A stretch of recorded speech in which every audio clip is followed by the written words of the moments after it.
जब तुम हर हफ्ते यहाँ आते मुझे लगता था तुम मुझसे मिलने आए हो, पर तुम मेरी पीठ पीछे इस नौकरानी के साथ गुलछड़े उड़ाने आते थे। तुम्हारे जीजाजी तुम्हारे साथ मुझे भी जीते जी मार डालेंगे। दीदी जो हुआ सो हुआ, बस आप 1 लाख रुपए दे दीजिए ताकि ये मेरे बच्चे को गिरा सके। इतनी बड़ी रकम मेरे पास कहाँ से आएगी बताओ? माना घर की बागडोर औरत संभालती है, लेकिन पैसे का सारा लेन देन उनके बड़े बेटे के हाथ में है। लोग इस खानदान की इज्जत करते हैं और मैं इसकी इज्जत पर दाग नहीं लगने दूंगी।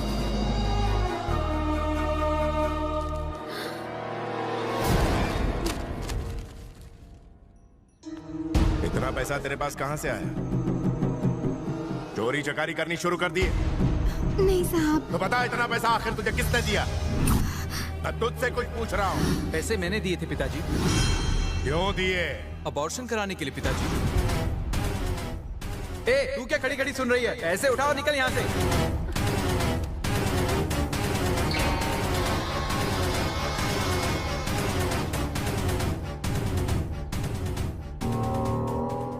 तुझ जैसे बिन माँ के बच्चे को लाड प्यार देके मैंने बड़ी गलती की। घर की जिम्मेदारी तुझे सौंपी ताकि तू दुनियादारी को समझ सके, लेकिन आज तूने उस नौकरानी को माँ बना के मेरी परवरिश पर दाग लगा दिया। लक्ष्मी, आज के बाद इस घर की सारी जिम्मेदारी तुम पे है। एक बाप होने के नाते मुझे मजबूर होकर इसे सारी उम्र खाना खिलाना पड़ेगा, लेकिन अब से इसे नौकर की तरह घर के पीछे झोपड़े में रहना होगा। इस घर पर इसका कोई हक नहीं है। मेरे लिए ये हमेशा के लिए मर चुका।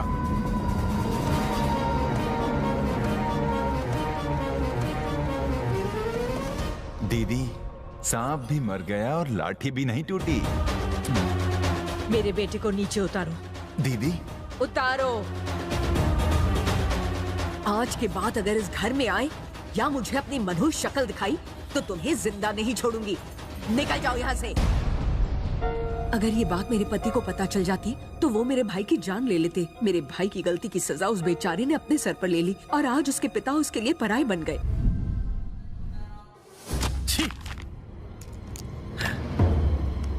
सुनने में आया है कि सोशल वर्कर हरिश्चंद्र प्रसाद अपनी सारी दौलत स्टील फैक्ट्री लगाने में फूंक रहा है। वो सब कुछ दांव पर लगा रहा है और सुना है कि बाहर से बढ़िया मशीनरी मंगवा रहा है। जमीन देने के लिए उसने हमें अर्जी लिखी है। आज वो जमीन तेरे हाथों से खिसक कर उसके पास जाने वाली है। वो जमीन जिसमें तू सालों से राज करता आ रहा है।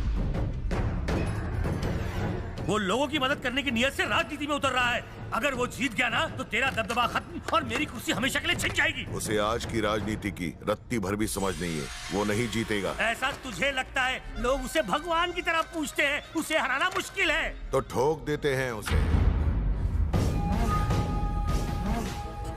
सोशल वर्कर्स और एक्टर्स लोगों को राजनीति में नहीं पड़ना चाहिए और अगर वो फिर भी इसमें कदम रखे तो उनके पैर काट देने चाहिए।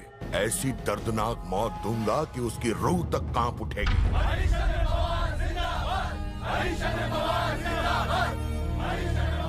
मुझे और मेरे परिवार को इतना प्रेम और सम्मान देने के लिए मैं आप सबका आभारी हूं। राजनीति में उतरकर मेरा तात्पर्य आप लोगों की वाहवाही लुटना नहीं, बल्कि आप लोगों का जीवन संवारना है। अपना काम काज छोड़कर आप लोगों को यहाँ आने की जरूरत नहीं है।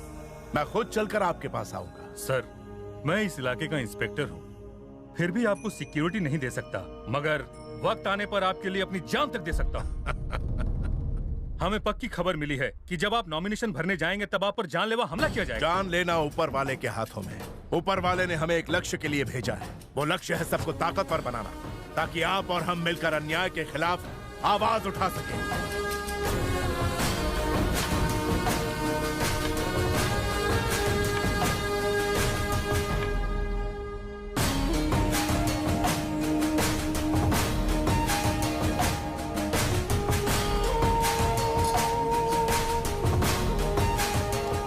मेरे साथ सिर्फ ड्राइवर और एक गवाह जो पेपर्स पर साइन करेगा। उसके अलावा इलेक्शन ऑफिस में और कोई नहीं जाएगा। सुनिए, लोग आपके साथ आना चाहते हैं लेकिन आप सबको मना कर रहे हैं। कोई बात नहीं, लेकिन कम से कम आज तो अपने बड़े बेटे को अपने साथ ले जाइए।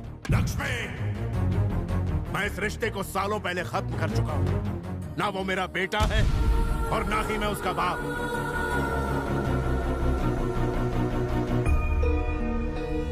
लेकिन मैं अपने जिगर के टुकड़े अपने पोते को साथ ले जाऊंगा।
इस बुड्ढे का अब तक राम नाम सत्य क्यों नहीं हुआ? भाई इसे ऊपर भेजने का हमने पूरा गेम पिछाया था, पता नहीं साला लोचा किधर हो गया।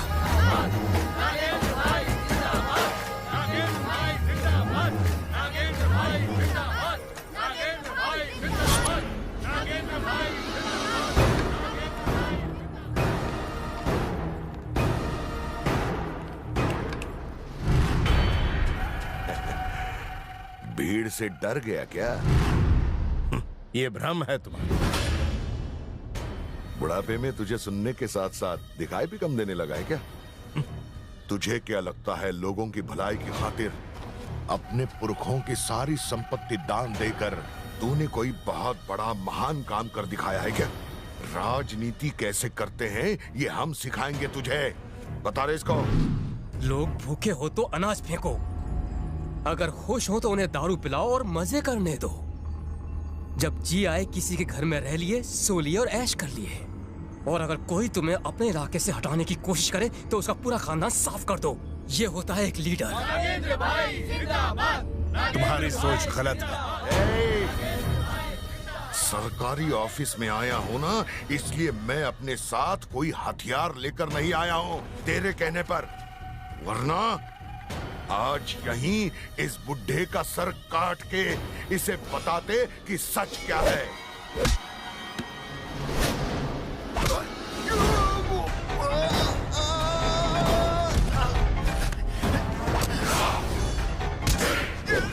मुझे छोड़ दीजिए सर, मेरा परिवार सिर्फ आपकी वजह से ही जिंदा है। अगर आप जीते तो ये पूरा शहर खुशहाल हो जाएगा। इस कमीने के जुल्म को खत्म करने का इससे अच्छा मौका मुझे फिर नहीं मिलेगा। मेरी आंखें मुझे धोखा दे रही? अगर मेरी आंखें मुझे धोखा देती ना तो अब तक तेरा राम नाम सत्य हो चुका होता। ये जिंदा रहा तो आपको जीतने नहीं देगा। मैं मार दूंगा इसे ताकि आपको जीतने से कोई रोक ना सके। मैं राजनीति में इसलिए कदम रख रहा हूं ताकि सबको पता चले कि बुराई पर अच्छाई की जीत आज भी हो सकती है। और इसका मजा तब आएगा जब ये उसे देखने के लिए जिंदा रहेगा। जब ये तुझे मारने के लिए आया तब तेरे पीछे खड़ी ये भीड़ तुझे बचाने के लिए एक कदम आगे नहीं आई। लेकिन जरा देखिए, अपने लोगों की जिंदगी बनाने के लिए तुझे रास्ते से हटाने आया था। शायद आज तेरा दिन अच्छा है। अच्छे कर्म उसे कहते हैं जो युगों युगों तक याद रहते हैं। एक सच्चा आदमी जब हथियार उठाता है तो क्रांति आ जाती है। क्या बोला था तूने? लोगों के सामने अनाज फेंकेगा? कई सालों से तू सरकारी जमीन पर अपना हक जमा कर बैठा हुआ है और वहाँ राज कर रहा है। मैं उसी जमीन पर एक स्टील फैक्ट्री बनाऊंगा, वहाँ के हर एक आदमी को उसमें नौकरी दूंगा और इतना काबिल बनाऊंगा कि वो तेरे फेंके हुए अनाज को एक नजर देखेंगे तक नहीं। मैं इन्हें इस कदर सुधारूंगा कि वो तेरी शराब को छुएंगे तक नहीं। कोई नशे का गुलाम नहीं होगा। आगे से तुमने किसी लड़की के सामने आंख उठा कर देखा तो घरों के सामने गमलों की जगह तुम्हारे कटे हुए सिर टंगे मिलेंगे। जिस जगह प्यार होता है उसके आगे कोई जातिवाद नहीं टिक पाता। औरत मर्द कंधे से कंधा मिलाकर काम करेंगे। हर बुराई को दूर रखो और बच्चों को शिक्षित बनाओ, पढ़ा लिखा कर उन्हें एक बड़ा आदमी बनाओ ताकि कल जाके वो इतना नाम करे इस सारी दुनिया में हमारा सर गर्व से ऊंचा हो जाए। और तुझ जैसे शैतान मुझे रोक नहीं सकते। ये बात गांठ बांध लो। धीरे धीरे आजमगढ़ में एक क्रांति की हवा चलने लगी। उस क्रांति का नाम था हरिश्चंद्र। हरिश्चंद्र एक सच्चे नेता की तरह उभरे। एक ऐसा नेता जिसे न तो सत्ता का लालच था न पैसों का। वो जिसे चाहते उसे मिनिस्टर बना देते, जब चाहते अपने चुने हुए मिनिस्टर से इस्तीफा ले लेते। गांव में बड़ी बड़ी इंडस्ट्रीज आई, रोजगार आया, शिक्षा आई। जो हाथ पहले तलवार उठाकर एक दूसरे को मारने काटने के लिए उठते थे, वही अब एक दूसरे को थामकर गांव की तरक्की में जुट गए। पूरा गांव मानो एक मंदिर बन गया था जिसके भगवान थे हरिश्चंद्र।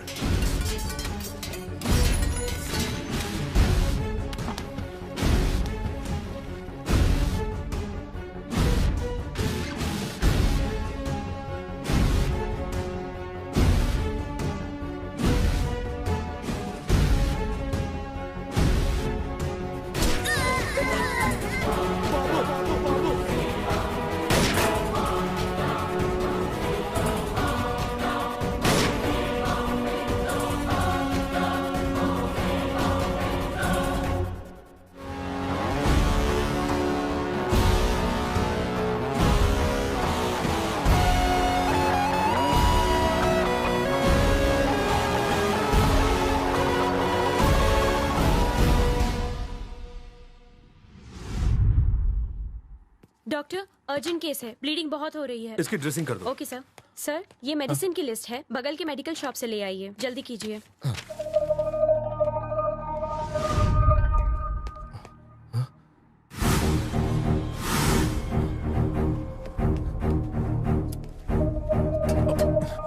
सिस्टर, मेरा भतीजा कहाँ है? मुझे नहीं पता। मैं दवा लेने चला गया था, लेकिन वो अब रूम में नहीं है। देखिए, यहीं कहीं होगा। आपने 5 साल के एक छोटे बच्चे को जाते हुए देखा? नहीं।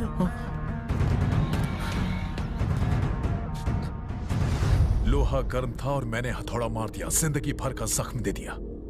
आगे बताओ क्या करना है? हमें हरिश्चंद्र की मौत चाहिए, मौत। थोड़ा सब्र करो, सब्र। कहते हैं सब्र का फल मीठा होता है।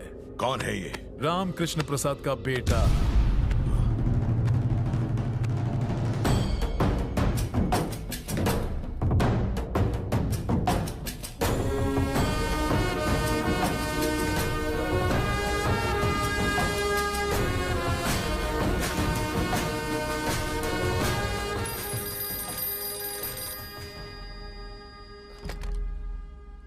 हेलो। अपने भाई को फोन दे। वो यहाँ नहीं है। वो मंदिर की छत पर बैठा हुआ है, तेरे बाप का बॉडीगार्ड बना हुआ है। नीचे बुला।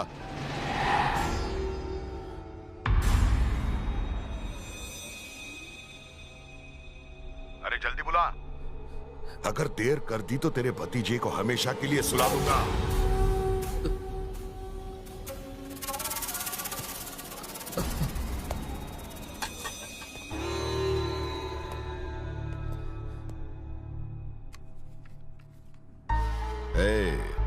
बुढ़े की रक्षा तो तूने अच्छी तरह कर ली, ऐसे आदमी की रक्षा क्यों कर रहे हो जो तुम्हें अपना बेटा मानने से भी इनकार कर रहा हो?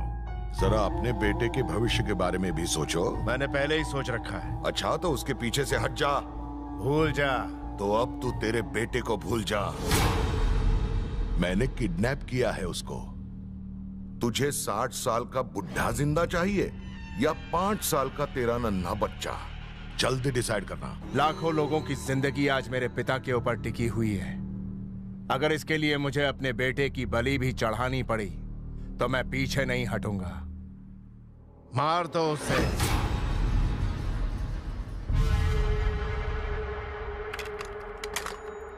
भैया, मेरा बेटा मरा नहीं। सबसे कहना वो कहीं खो गया है। इस उम्र में बाबूजी ये सदमा सह नहीं पाएंगे।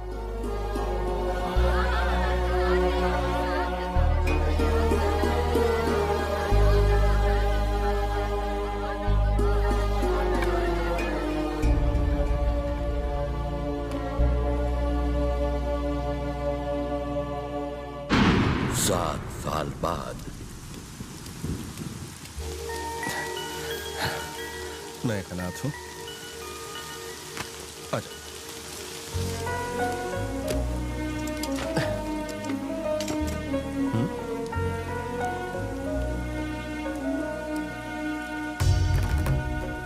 बेटा कौन हो? मैं एक अनाथ हूँ। पढ़ाई करने के लिए मेरे पास पैसे नहीं है। दिल छोटा करने की बिल्कुल जरूरत नहीं है बेटा। पैसा क्या होता है? पैसा तो आज है कल नहीं है, लेकिन दिमाग तेज होना चाहिए। दिमाग लगाओगे तभी बड़े आदमी बनोगे, और इसके बाद तुम्हें किसी के आगे हाथ फैलाने की जरूरत नहीं।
क्यों रे, आंसू बहा रहा है?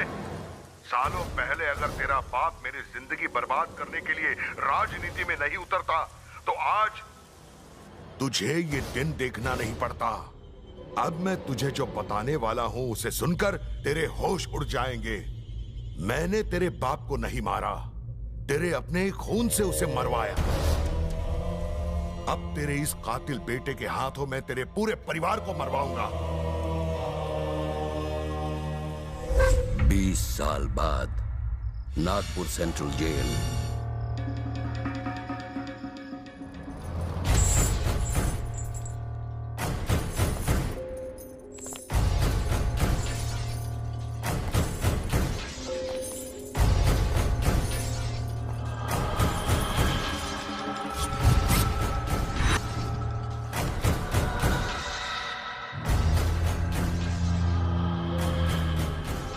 इसे जानवरों की तरह जंजीरों से क्यों बांध रखा है?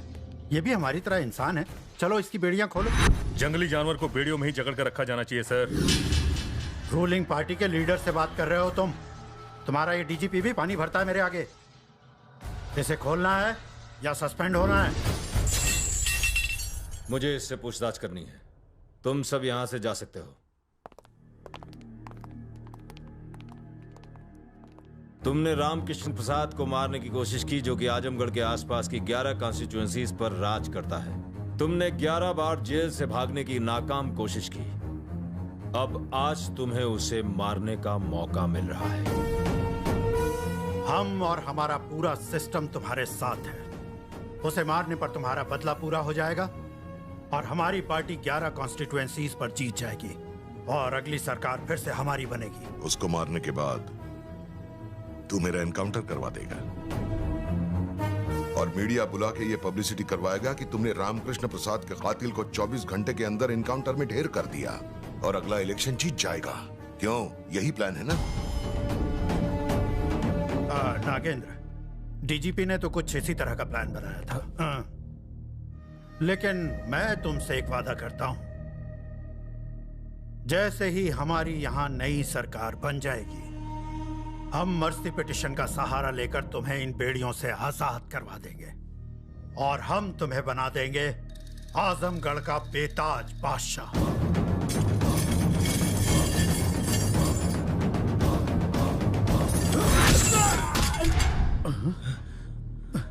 तुम रामकृष्ण प्रसाद को मारने का प्लान बना रहे हो और सिक्योरिटी में उसी के आदमी को रखा हुआ है।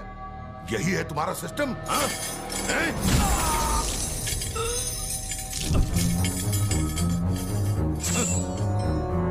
आजमगढ़ में रामकृष्ण प्रसाद को कोई हाथ तक नहीं लगा सकता।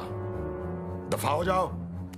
नागेंद्र, रामकृष्ण की भतीजी कल नासिक जा रही है। तुम कहो तो उसे वहीं उठा ले। जो आदमी दूसरों के लिए कुछ भी कर सकता है, वो अपने परिवार की सुरक्षा के लिए वहां जरूर आएगा। अगर तुम उसे आजमगढ़ के बाहर ले आए तो बाकी मुझ पर छोड़ देना कि उसे ऊपर कैसे पहुंचाना है।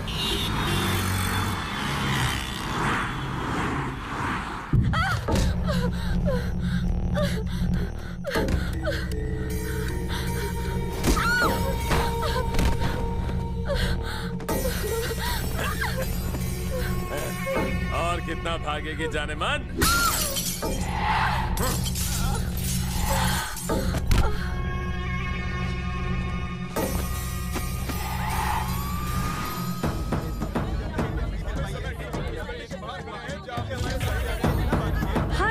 हम इस वक्त केंद्रीय मंत्री नितेश पाटिल के घर के सामने खड़े हैं। कल रात निकिशा नाम की युवती की लाश मिली है। खबर मिल रही है कि ये मर्डर नहीं सुसाइड है, लेकिन निकिशा के पिता ने मीडिया के सामने बयान दिया था कि उनकी बेटी का बेरहमी से कत्ल किया गया है और कातिल कोई और नहीं, नितेश पाटिल का बेटा संजय पाटिल है। बाकी की जानकारी ब्रेक के बाद।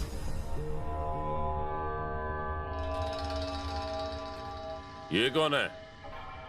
जिस लड़की का खून हुआ है उसके पिता। आपके पापा ने उन्हें यहाँ बुलाया है। सुबह सुबह मैं कॉफी पीता हूँ क्या? जा जाके मेरे लिए थोड़ी सी विस्की लेके आ। जा। पूरा देश निकिशा के पिता और नीतीश पाटिल के बीच हुई मीटिंग को जानने के लिए बेचैन है। उनके बीच क्या बातचीत हुई, इस बात का पता तब तक नहीं चल पाएगा जब तक निकिशा के पिता बाहर नहीं आते। कैमरामैन रवि के साथ संध्या जी न्यूज़। केशव भाव। हाँ सर। गोरेगांव की मीटिंग का क्या हुआ? कैंसिल हो गई सर। तो फिर हीरा नंदानी वाले को यहाँ बुला लो। ठीक है सर। ये निकिशा के पिताजी हैं सर। इसे संभाल के रखो। जी सर। ये है निकिशा के पिताजी। नमस्कार साहब। कैसे हैं आप? बसा बसा बसा बसा बसा। आयुष्मान भव। ये गाढ़वा बड़ों के सामने पैर फैलाकर नहीं बैठते। देखिए ना साहब, अपनी बिटिया के साथ भारी अन्याय हुआ है और ये मीडिया वाले ऐसे प्रमोट कर रहे हैं जैसे कोई फिल्म स्टार हो। संजय अमेरिका में पढ़ता है। वहाँ के लोग तो शादी से पहले ही डेट पर जाते हैं, घूमते हैं। अब वहाँ की हवा लग गई इसे भी। आपने तो अपनी बेटी को पढ़ाया लिखाया, अच्छे संस्कार दिए, उसे हर वो चीज दी जो एक बाप अपनी बेटी को देता है। अब इसमें गलती संजय की है ही नहीं ना, गलती तो आपकी है। इस जमाने में ऐसी खूबसूरत लड़की पैदा ही नहीं करनी चाहिए थी। लड़के तो पीछे पड़ेंगे ही, जहाँ कहीं फूल देखा भौरे पीछे चले आते हैं। मेरे पास बेकार की बातों के लिए वक्त नहीं है। बताइए मुझे क्यों बुलाया? गप्पा बस, अपनी औकात में रह। मेरी किस्मत अच्छी है, मेरे जैसे नेता ने अपने घर बुलाया। तुम जैसों की लड़कियां होती ही हैं हमारी मौज मस्ती के लिए। हम लोग जो चाहे वो कर सकते हैं, तुम्हारे और तुम्हारी जवान बेटियों के साथ। साल्या मीडिया में बयान देकर खुद को बहुत बड़ा हीरो समझ रहा है। कुछ नहीं होगा इस कवरेज से। इस देश में न्याय नाम की चिड़िया जिसे अपनी बेटी के लिए ढूंढ रहा है वो कहीं नहीं मिलेगी। एक बात समझ ले तूने क्या सोचा? 20 साल से जमाई हुई मेरी इस राजनीति की दुकान को तू एक ही दिन में बंद करवा देगा? हलवा समझा है क्या? उसेड़ दूंगा कुतरिया। तेरी बेटी के पास पहुंचा दूंगा तुझे भी। केशव भाव। जी सर। चल पकड़िए चेक, पूरे 50 लाख का है। जिस मीडिया के सामने तूने मेरे बेटे को नंगा किया था, उसी मीडिया के सामने जाकर उसे कपड़े पहना। चल गए? नहीं लेगा? अरे इसकी बड़ी बेटी दिखने में कैसी है? वो तो उस मरी हुई से भी ज्यादा माल है पप्पा। अक्कल आली तुला। इसको फिक्स डिपॉजिट में डाल, बुढ़ापा आराम से कट जाएगा। चल निकल। आयुष्मान भवा। केशव भाव। जी सर। जरा कान साफ कर लो। उस न्यूज चैनल वाले को बुला लो। सर प्लीज बताइए, आप मंत्री जी से मिलने क्यों आए थे? आपको मंत्री जी ने क्यों बुलाया था? क्या आपको न्याय मिलने की उम्मीद है? बताइए। उनका कहना है कि संजय के अंदर कोई बुरी आदत नहीं है। आपका इस बारे में क्या कहना है? बताइए ना सर। मैं आपके सामने सब कुछ सच सच कहना चाहूंगा। मेरी बेटी बिगड़ गई थी। रात भर पब में घूमना, उसे नशे की लत लग गई थी। उसी नशे की हालत में उसने आत्महत्या कर ली। खैर अब तो मेरी बेटी वापस नहीं आ सकती, इसलिए मैंने सोचा क्यों ना उसकी मौत से थोड़े पैसे कमा लिए जाए, अमीर बना जाए। इसलिए मैंने मिनिस्टर की बेटी पर गलत इल्जाम लगाया। देखा आपने, एक मिडिल क्लास आदमी ने अपनी औकात दिखा दी। उसने अपनी बेटी की मौत से भी पैसा कमाने का मौका नहीं छोड़ा। बेचारे उस सीधे साधे मिनिस्टर के बेटे पर इल्जाम लगा दिया। एक बार फिर यह साबित हो गया कि गरीब अमीर की दौलत और नाम से जलते हैं। Over to studio. Party worker celebrate कर रहे हैं। अरे दरवाजा बंद कर रहे। MDTV की तरफ से आपको congrats sir. Thank you sir. क्या मैं आपसे एक पर्सनल सवाल पूछ सकता हूँ? सर प्लीज मना मत कीजिएगा। पूछो ना। सुना है आपका हट्टा कट्टा बेटा नामर्द है। मैं नहीं कह रहा हूँ, सुना है मैंने। कितनी बुरी बात है। अब आप ही बताइए, एक नामर्द रेप कैसे करेगा? आप जनता को सच बताइए ना सर। जिस साले ने ये खबर दिखाई है उसकी बहन को भेज मेरे पास। फिर देखना भरी मीडिया के सामने मैं बता दूंगा मर्द कौन है और नामर्द कौन है।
सिक्योरिटी से बचाओ! रुक जाओ!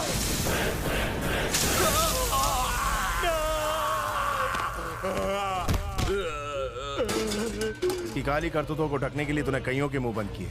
वैसे भी तुझ जैसे घटिया आदमी के पास दौलत के नाम पर कागज के नोट हैं। एक सुपारी लेने वाले के भी अपने कायदे कानून और अपने कुछ उसूल होते हैं। क्या तुम एक किलर हो? मेरे बेटे को मत मारो, जितने पैसे कहोगे मैं दे दूंगा। जिस तरह मौत को पैसों से रोका नहीं जा सकता, उसी तरह मुझे खरीदा नहीं जा सकता। तुम्हारा काम गंदगी फैलाना है और मेरा काम गंदगी खत्म करना। सच कहूं तो तेरी जिंदगी की सबसे बड़ी गलती ये है कि तूने इस हैवान की हैवानियत को रोका नहीं। उसे मत मारो, मैं तुम्हारे हाथ जोड़ता हूँ। मैं मीडिया के सामने आकर सारी सच्चाई बता दूंगा।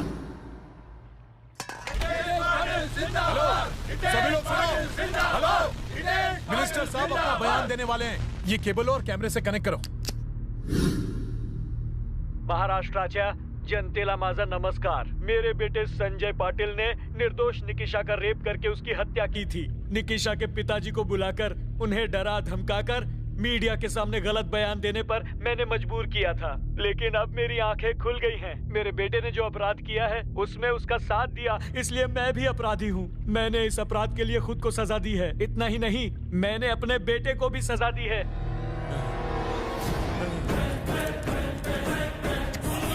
मैंने सबके सामने सच बता दिया।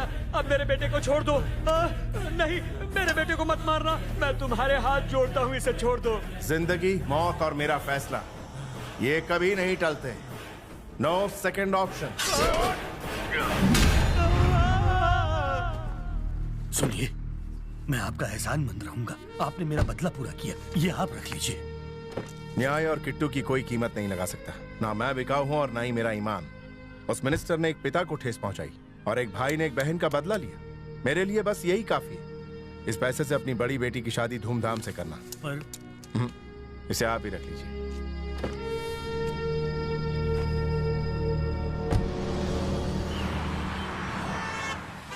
चाहे कोयले की खान में हो या ईश्वर के गहनों में, हीरा हीरा होता है। धन्य है तुम्हारे माँ बाप जो तुम जैसा बेटा मिला। ऐसे कह रहे हैं जैसे आप मेरे माँ बाप को अच्छे से जानते हैं। अब अगर उन्हें जानता होता तो तुम्हें कब का उन्हें सौंप दिया होता। तुम 5 साल के थे जब मुझे मिले थे, बस तब से तुम मेरे साथ ही रह रहे हो।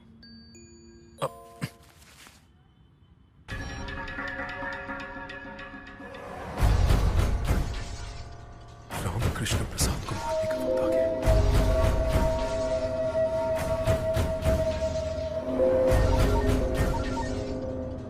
मैसेज मिला कि नहीं? मैं 10 मिनट में फोन करता हूँ। कौन है? पुराना दोस्त है।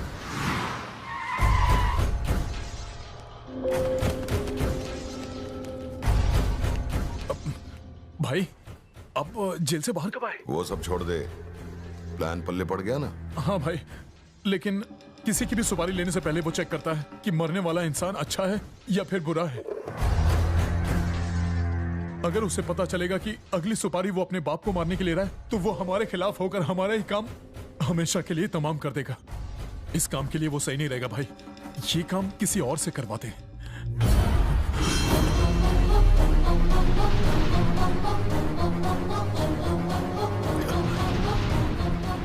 दोस्त था, बचपन का दोस्त। चाय, थैंक्स।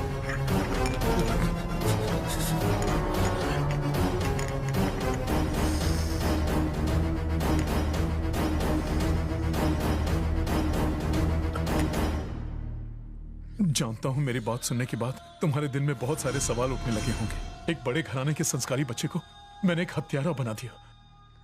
तुम्हारे पिता आजमगढ़ के नामची नेता हैं, जिन्हें लोग देवता की तरह पूजते हैं। आज तक ऑपोजिशन वाले तुम्हारे पिता को इलेक्शन में हरा नहीं पाए।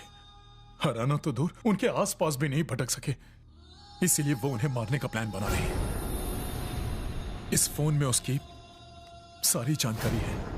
जो गलतियां मैंने की थी उसके प्रायश्चित का दिन आ गया है। हो सके तो मुझे माफ कर देना। हमारा साथ यहीं तक का था बेटा।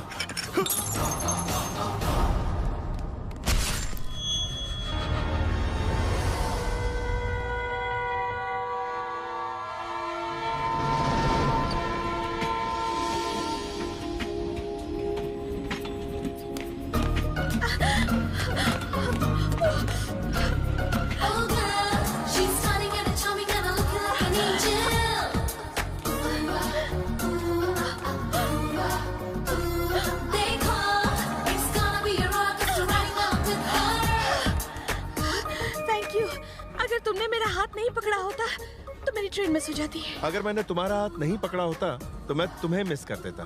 क्या? मतलब अगर सही वक्त पर हाथ नहीं पकड़ता तो मेरी लाइफ की पटरी में तुम एंट्री नहीं मारती। Excuse me.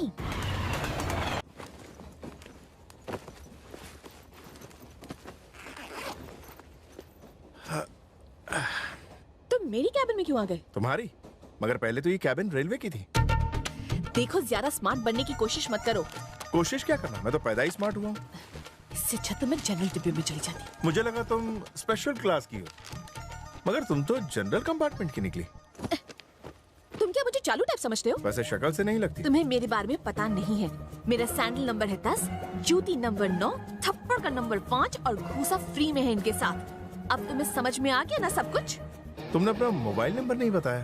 तुम जैसे लड़के को मैं अपना मोबाइल नंबर दूं? मोबाइल तो क्या, मैं तुम्हें अपनी स्माइल तक ना दूं। तुम जानते नहीं मैं कौन हूँ। वेरी गुड, फिगर अच्छा है। आप कहो तो मैं भी अपने फीचर्स बताऊं? बको। मैक्सिमम हड्डी तोड़ने का, मिनिमम जिंदा छोड़ने का, सर फोड़ने का, नाक में करंट जोड़ने का, गर्दन मरोड़ने का, वर्ल्ड रिकॉर्ड। पता है किसके नाम दर्ज है?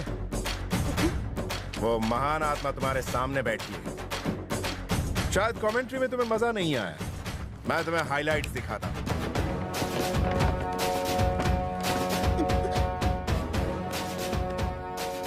इन लोगों ने तुम्हारा क्या बिगाड़ा है?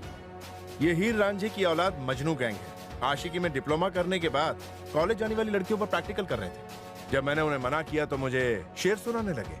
फिर मैंने उन्हें शेर का पंजा दिखा दिया। ये लड़की कौन है और इसकी नाक पे इतना गुस्सा क्यों है? सोनिया धांसू है ना। पब्लिक में मारधाड़ करने के लिए उसने मेरे खिलाफ पुलिस कंप्लेंट करके मुझे जेल करवा दी। जब सच्चाई का पता चला तो उसे गलती का एहसास हुआ और उसने मेरी बेल करवा दी। फिर उसने सॉरी बोला होगा? हाँ बोला, और मैंने उसे माफ कर दिया। तब तो वो बहुत खुश हुई होगी। वो तो खुश नहीं हुई, पर तुम बड़ी खुश लग रही हो। ओहो, बताओ ना फिर क्या हुआ? खुद ही देख लो। मुझसे गलती हो गई थी, इसलिए मैंने तुम्हारी बेल करवाई। इसके अलावा हमारे बीच और कुछ नहीं है। मेरे ज्यादा पास आने की, मुझसे दोस्ती करने की, प्यार दिखाने की या मेरी बेमतलब तारीफ करने की कोई जरूरत नहीं, समझ गए? I hate love stories. तो फिर उससे शादी की तुमने? नहीं, उसने मना कर दिया। पर क्यों? मुझे कल ही पता चला कि सोनिया को कैंसर है और इस वक्त हॉस्पिटल में उसकी ट्रीटमेंट चल रही है। क्या कहा? हाँ, सिर्फ 1 हफ्ते की मेहमान, ऐसा डॉक्टर का कहना है। मैं उससे शादी करने जा रहा हूँ क्योंकि सोनिया एक सुहागन के रूप में मरना चाहती है। ये उसकी आखिरी इच्छा है। हैंडराइटिंग अच्छी है तुम्हारी। तुम्हारी मूछें भी अच्छी हैं। क्या लिख रही? यही कि तुम्हारी मूछें मैं कभी नहीं भूल पाऊंगी। पता नहीं और कितने लोगों की मूछें तुम्हें अच्छी लगी होंगी। 2 लोगों की, तुम्हारी और मेरे बचपन के दोस्त की। उस दोस्त की बचपन में भी मूछें थी? नहीं, वो अक्सर नकली मूछें लगाता था। ठीक है, मुझे जरा जगा देना, मैं ऊपर सोने जा रहा हूँ।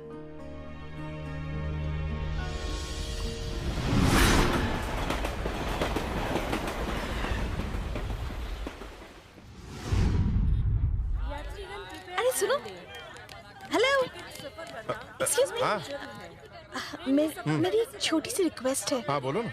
अगर तुम्हें बुरा न लगे तो मैं तुम्हारी शादी में चलूं? रात को अच्छी तरह सोई तो थी ना तुम? रात को बहुत अच्छी नींद आई, तभी तो सुबह फ्रेश हूँ। रात को तुम मुझसे डरी हुई थी, तो मैंने तुम्हें एक चटपटी मसालेदार फिल्मी कहानी सुना दी ताकि तुम मेरे साथ कंफर्टेबल हो सको। बाय।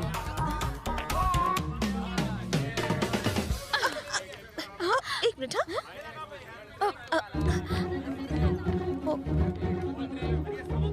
ओ नहीं। अरे पूजा, तुम किसे ढूंढ रही हो? तुम्हें भी अभी आना था, थोड़ा ट्रैफिक में नहीं फंस सकती थी? तुम्हारी वजह से मेरे बचपन का दोस्त चला गया। मेरे अलावा और कौन तुम्हारा बचपन का दोस्त है? अरे वो मुझे ट्रेन में मिला था, बिल्कुल मेरे अंकल जैसी शक्ल थी उसकी, वही आंखें, वही होठ। मुझे लगता है वो मेरे अंकल का बेटा जो बचपन में खो गया था। ओहो, फिर से वही स्टोरी रिपीट टेलीकास्ट शुरू मत करो प्लीज। 25 साल से हम उसी लड़के को ढूंढ रहे हैं। अब तो हर लड़का हमें वही लगता है। बहुत हो गया तुम्हारा मजाक, हमारी फ्रेंडशिप आज से ओवर। मेरे सारे गिफ्ट लौटा दो अभी के अभी। गुस्सा क्यों करती है? सॉरी यार।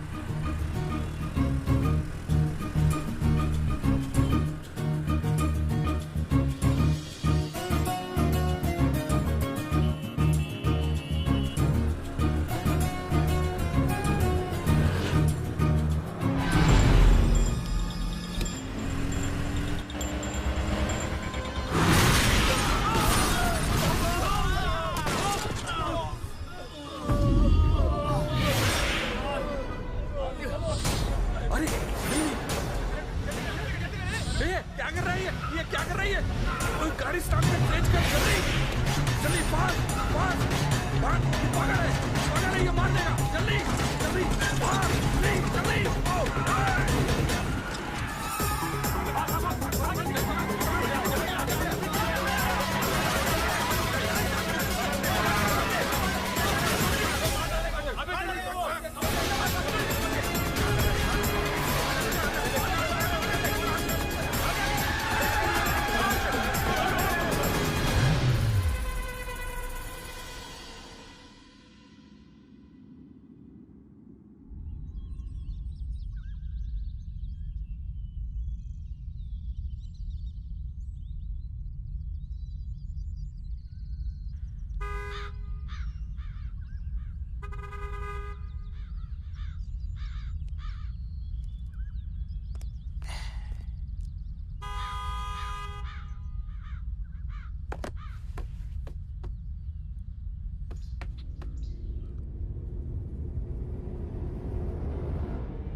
ये लिंक रोड कहाँ है? Link road? वो क्यों? बस पकड़नी है। बस पकड़ने के लिए इतनी ऊपर से क्यों टपके? मेरी शिप का इंजन गर्म हो गया था, ठंडा करना था। भाई तुम आए कहाँ से हो? मैं मंगल ग्रह से आया हूँ। वहाँ भी टायर वाली गाड़ियाँ चलती हैं? चलती नहीं है, उड़ती है, तुम्हारे होश की तरह। इसका मतलब तुम एलियन हो, दूसरे ग्रह का वासी। अब लिंक रोड का रास्ता बताओगे? Thank you.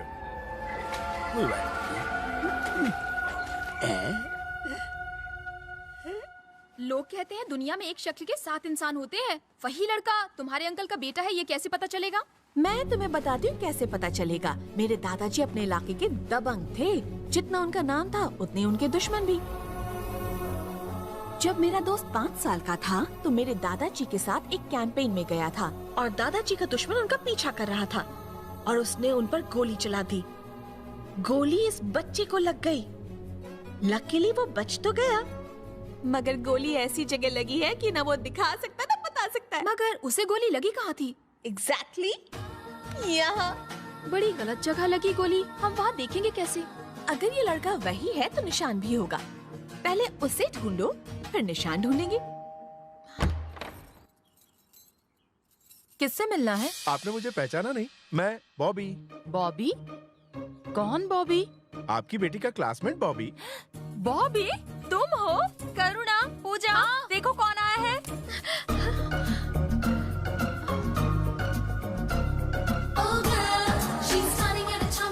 पहचाना नहीं? यही वो बॉबी है। बचपन में इसी ने तुम्हारे पापा की मूंछ उड़ाई थी। कितना बड़ा हो गया है बॉबी। तुम सच में बॉबी हो? हाँ। और तुम? तुमने मुझे पहचाना नहीं? मैं पूजा और ये करुणा। मैंने तुम्हें देखा था तभी पहचान गई थी। तुम बचपन में छोटे थे, अब कितने लंबे हो गए हो? डबल हो गए हो। अच्छा ये बताओ, इतने सालों बाद हमारा एड्रेस कहाँ से मिला? डायरी में देखा था। कौन सी डायरी? नहीं, मतलब न्यूज़पेपर में देखा था। जब करुणा सिविल एग्जाम्स में फर्स्ट आई थी तो पेपर में छपा था, वहीं सारी डिटेल मिल गई। डिटेल मिल गई तो एड्रेस ढूंढने में कोई परेशानी नहीं हुई। अच्छा, सुना है कि अंकल का दिमाग अभी तक ठीक नहीं हुआ। मत पूछो, उनके चक्कर में हमारा दिमाग खराब हो रहा है। इस वक्त कहाँ है अंकल? जिनका नाम लिया और जिन हाजिर। उधर देखो, वो रहे।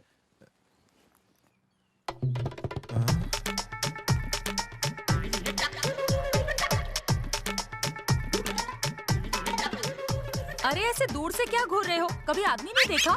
ये करुणा का दोस्त है। जाओ जाके गेस्ट रूम को साफ कर दो और उसके बाद जाके बर्तन और कपड़े भी धो देना।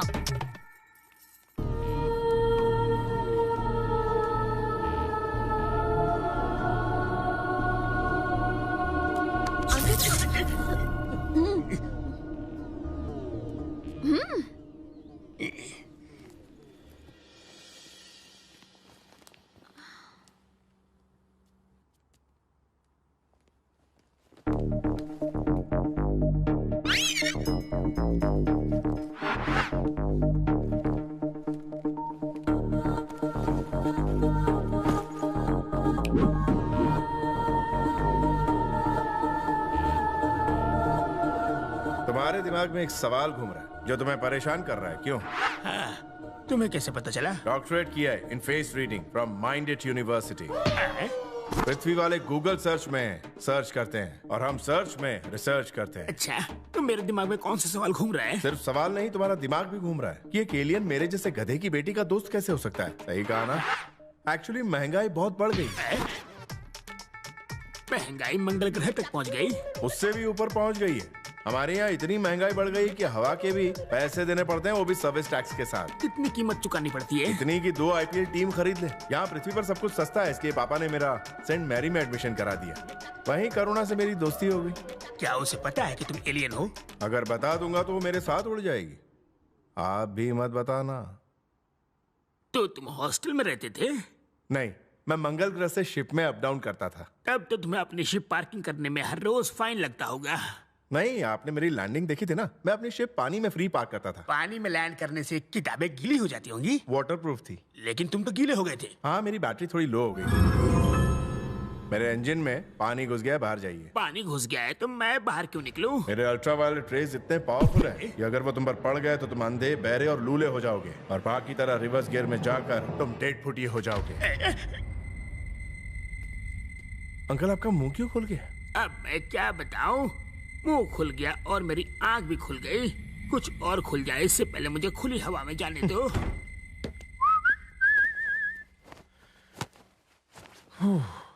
अरे अरे रुकिए रुकिए। क्या हुआ? इस बाथरूम का नल थोड़ा खराब है, दूसरा बाथरूम यूज कर लीजिए। कहाँ है दूसरा वाला? उधर। मुझे बहुत डर लग रहा है। कोई हॉरर फिल्म नहीं, निशानी तो देखना है।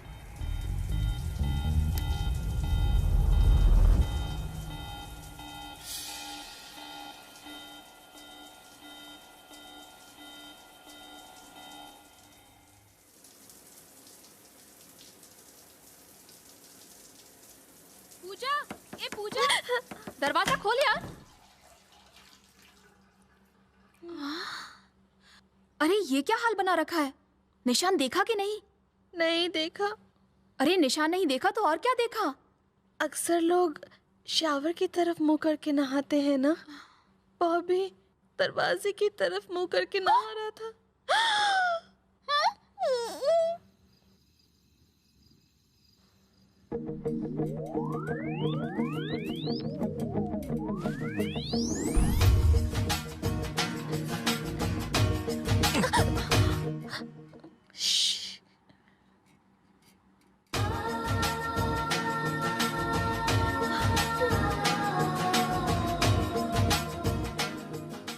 इतना अंधेरा क्यों है भाई?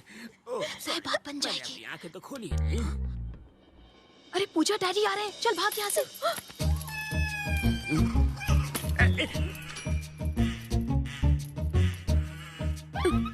डेटा केबल लगा कि ऑनलाइन और मार्स में चैटिंग कर रहा है। अभी वाइफ को अपडेट करके इसे शट डाउन करता हूँ।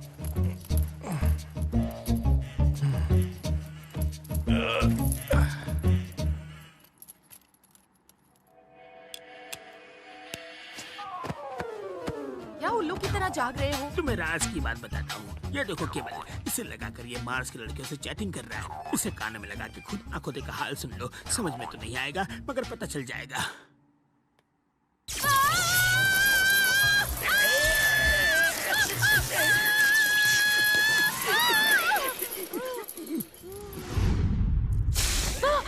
मम्मा, मम्मा, मम्मा होश में आइए। मम्मा,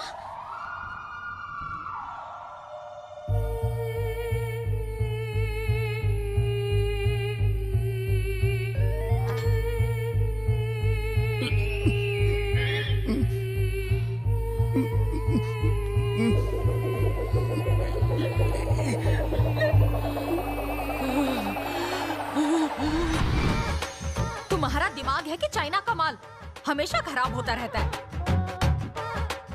अब अगर अपना भेजा चलाया ना तो तुम्हें यहाँ से उठा के पागल खाने भेज दूंगी। आज तो मैं बाल बाल बच गए, लेकिन तुम्हारी वजह से मेरे सारे बाल जल गए। तुम लोग चलो, सो जाओ। हाँ चलो, तुम भी चलो। और तुम रात भर मच्छर भगाओ। अगर मुझे एक भी मच्छर काटा ना तो तुम्हारा खून पी जाऊंगी।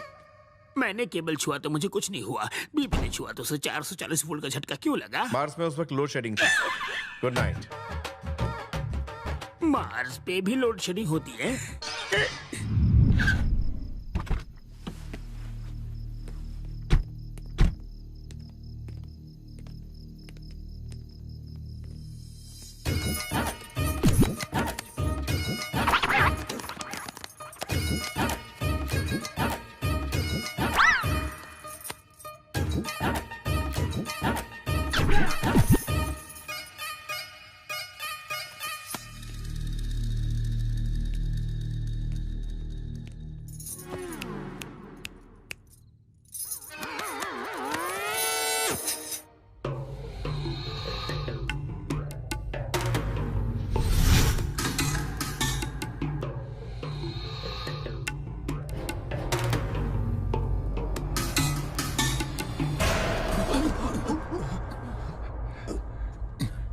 ऊपर से गिरने के बाद भी ये ऊपर नहीं पहुंचा। हाँ यार, 3 मगरमच्छ मर गए जिनके ऊपर ये गिरा था।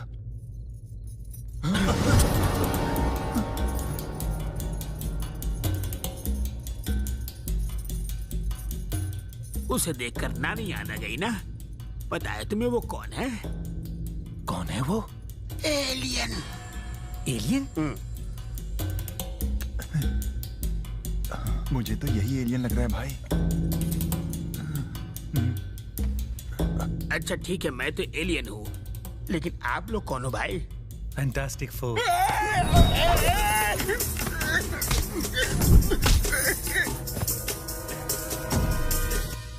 कहाँ गया वो?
क्या है रे?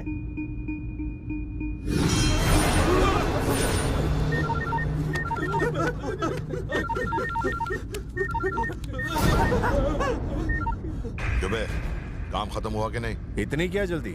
अभी काम तमाम करके आपको खुशखबरी देता हूँ।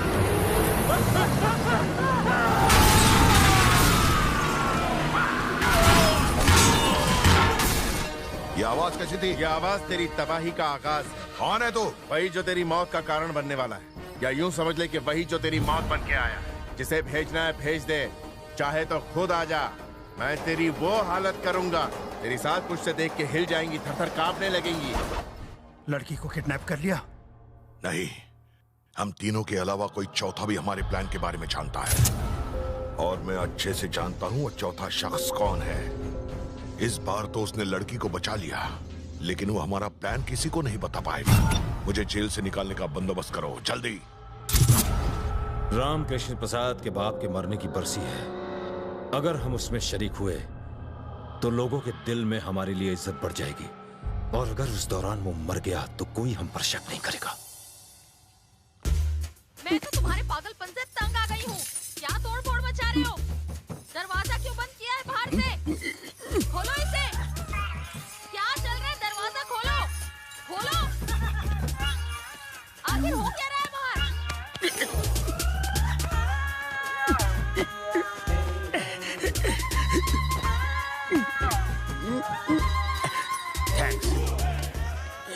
लीजिए, पकड़िए इसे। वो क्यों? अगले सीन में आपके ऊपर जो हमला होने वाला है ना अंकल, ये आपको उससे बचाएगा।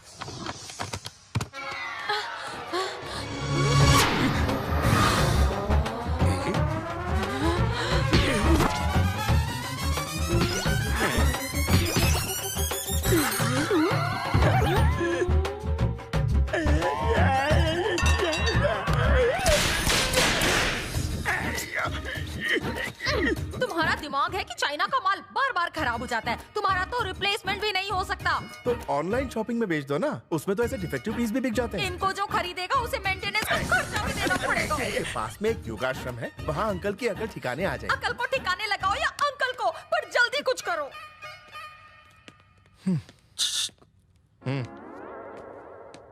कब जाना है? बड़ी जल्दी है अंकल, थोड़ा वेट कर लो।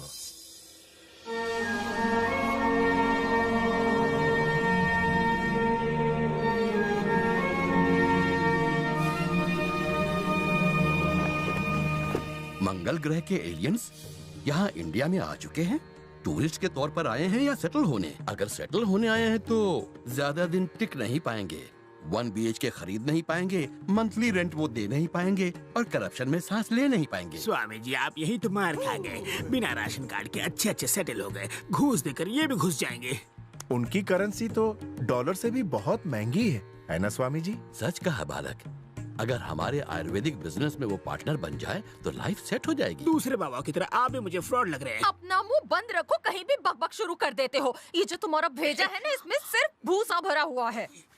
इसे ठीक कर दो या तो कोई इसे अच्छा दिला दो।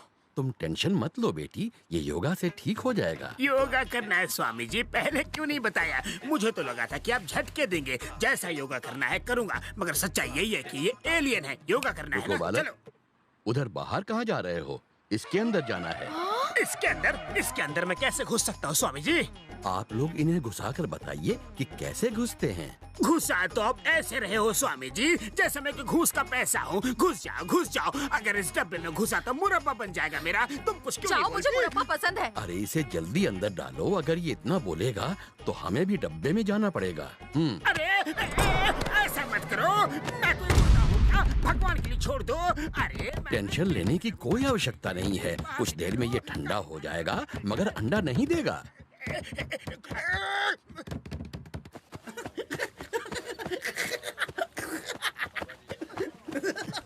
How much? 100 rupees, sir. Okay.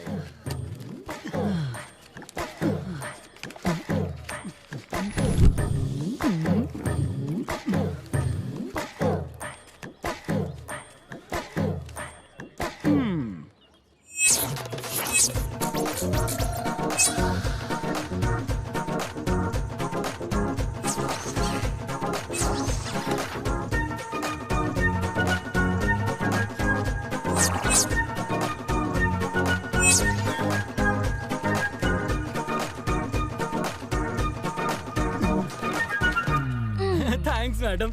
हाँ? मैडम जेब काटूं मैं और मलाई खाएंगी आप? ईमानदारी भी कोई चीज होती है। अब मैं जा रही हूँ पिज्जा खाने, रोक सको तो रोक लो। तुम्हें तो पोलियो हुआ था ना? हाथ पैर इतने जल्दी ठीक हो गए तुम्हारे? कहो तो कटिंग करवा दूं? जैसा मैं कह रही हूँ वैसा करो, नहीं तो जेब कतरों की किताब से तुम्हारा चैप्टर क्लोज कर दूंगी। नहीं मैडम, चैप्टर खुला रहने दीजिए, इसका हम 50-50 कर लेते हैं। मुझे तुम्हारे जैसा पार्टनर नहीं चाहिए। Thank you madam. तुम्हें एक आदमी के पीछे के कपड़े काटने पीछे के? और तभी मिलेगा तुम्हें ये पर्स। एग्जैक्ट लोकेशन बताइए ना मैडम। अपना बायां हाथ अपने पीछे रखो।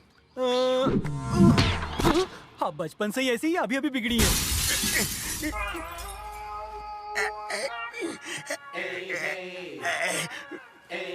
कैसा महसूस कर रहे हो? अब मुझे समझ में आ गया स्वामी जी, एलियन अपने यहाँ नहीं आ सकते। स्वामी जी, इनका दिमाग ठीक तो हो गया है ना? ये माँ का लाडला अभी तो सुधर गया है, मगर आगे अगर किसी तरह का कोई लक्षण दिखे तो इन्हें फिर से मेरे पास लेकर आ जाना। अगली बार इससे भी छोटे डब्बे में बिठाकर इलाज होगा। जी स्वामी जी। नहीं स्वामी जी, अब मैं बिल्कुल ठीक हो गया हूँ। आप कहे तो मैं कमर सीधी करके आ जाऊँ। आ जाओ। इस डब्बे ने मेरी कमर का कचूमर बना दिया है। आराम से। उसका काटना है।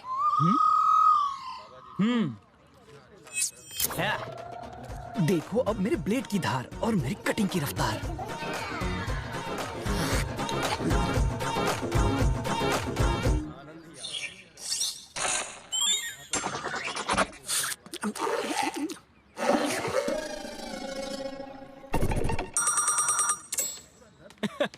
मैडम लोकेशन क्लियर है, शूटिंग कर सकती हो। तुमने गलत आदमी का बैंड बजा दिया, बगल वाले का फाड़ना था। अरे मैडम, क्या लोकेशन है, क्या तिल है। आंटी, अरे तुम्हारे चेहरे का रंग क्यों उड़ा हुआ है? आंटी, वो अंकल।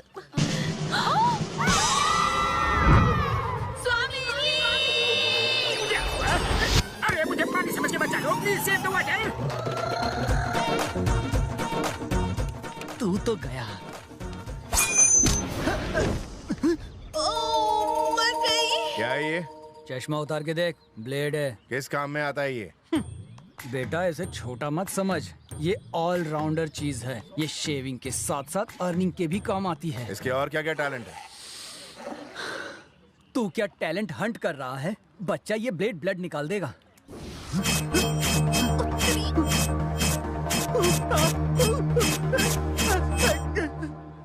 टैलेंट आदमी में होता है, इस ब्लेड में नहीं। आप तो मेरे भी बाप निकले, मेरे साथ साथ मेरे शर्ट की भी हजामत कर डाली। ब्लेड का जो काम है उससे वही काम कर।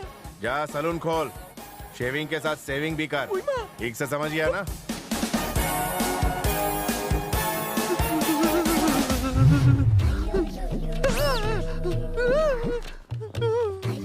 हो गया ना टैलेंट का कबाड़ा। शुक्र है कि इस ब्लेड ने उसके कपड़ों को नहीं टच किया, वरना मैडम आज मेरी भी कटिंग इस कपड़े के मच्छरदानी जैसी हो गई होती।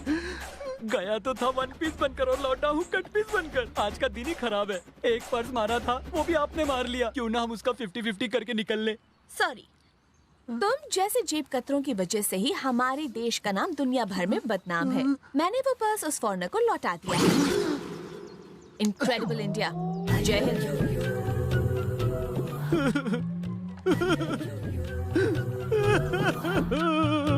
पूजा, पूजा, क्या हुआ? इतनी उदास क्यों खड़ी है? उसका निशान देखने की कोई तरकीब काम नहीं कर रही। इस काढ़े को ट्राई करना। कहाँ से लाई? ट्रीटमेंट के दौरान एक आदमी से दर्द बर्दाश्त नहीं हो रहा था, बहुत चिल्ला रहा था। तो स्वामी जी के इस काढ़े को सूंघते ही वो बेहोश हो गया। Wow, thank you.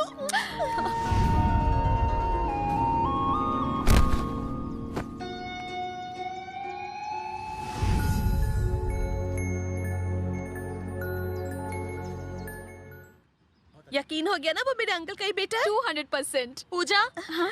तुम दोनों यहाँ बैठे और मैं तुम्हें ढूंढ ढूंढ के थक गई। तुम्हारे अंकल कब से तुम्हारा नंबर ट्राई कर रहे थे। दादाजी की डेथ एनिवर्सरी है, भूल गई? हाँ, मैं तो भूल ही गई थी। यहाँ नेटवर्क कहाँ आता है? वहाँ उस तरफ जाओ। ये भी ना।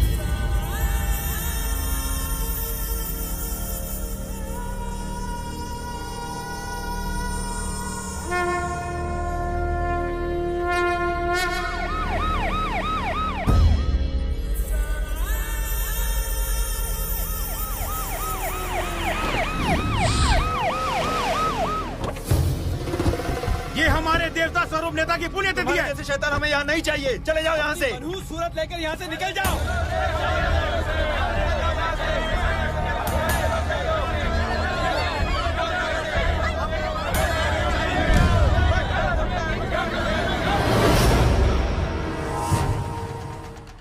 जजमान, लोगों को दिखाकर इसे जल में प्रवाहित कीजिए।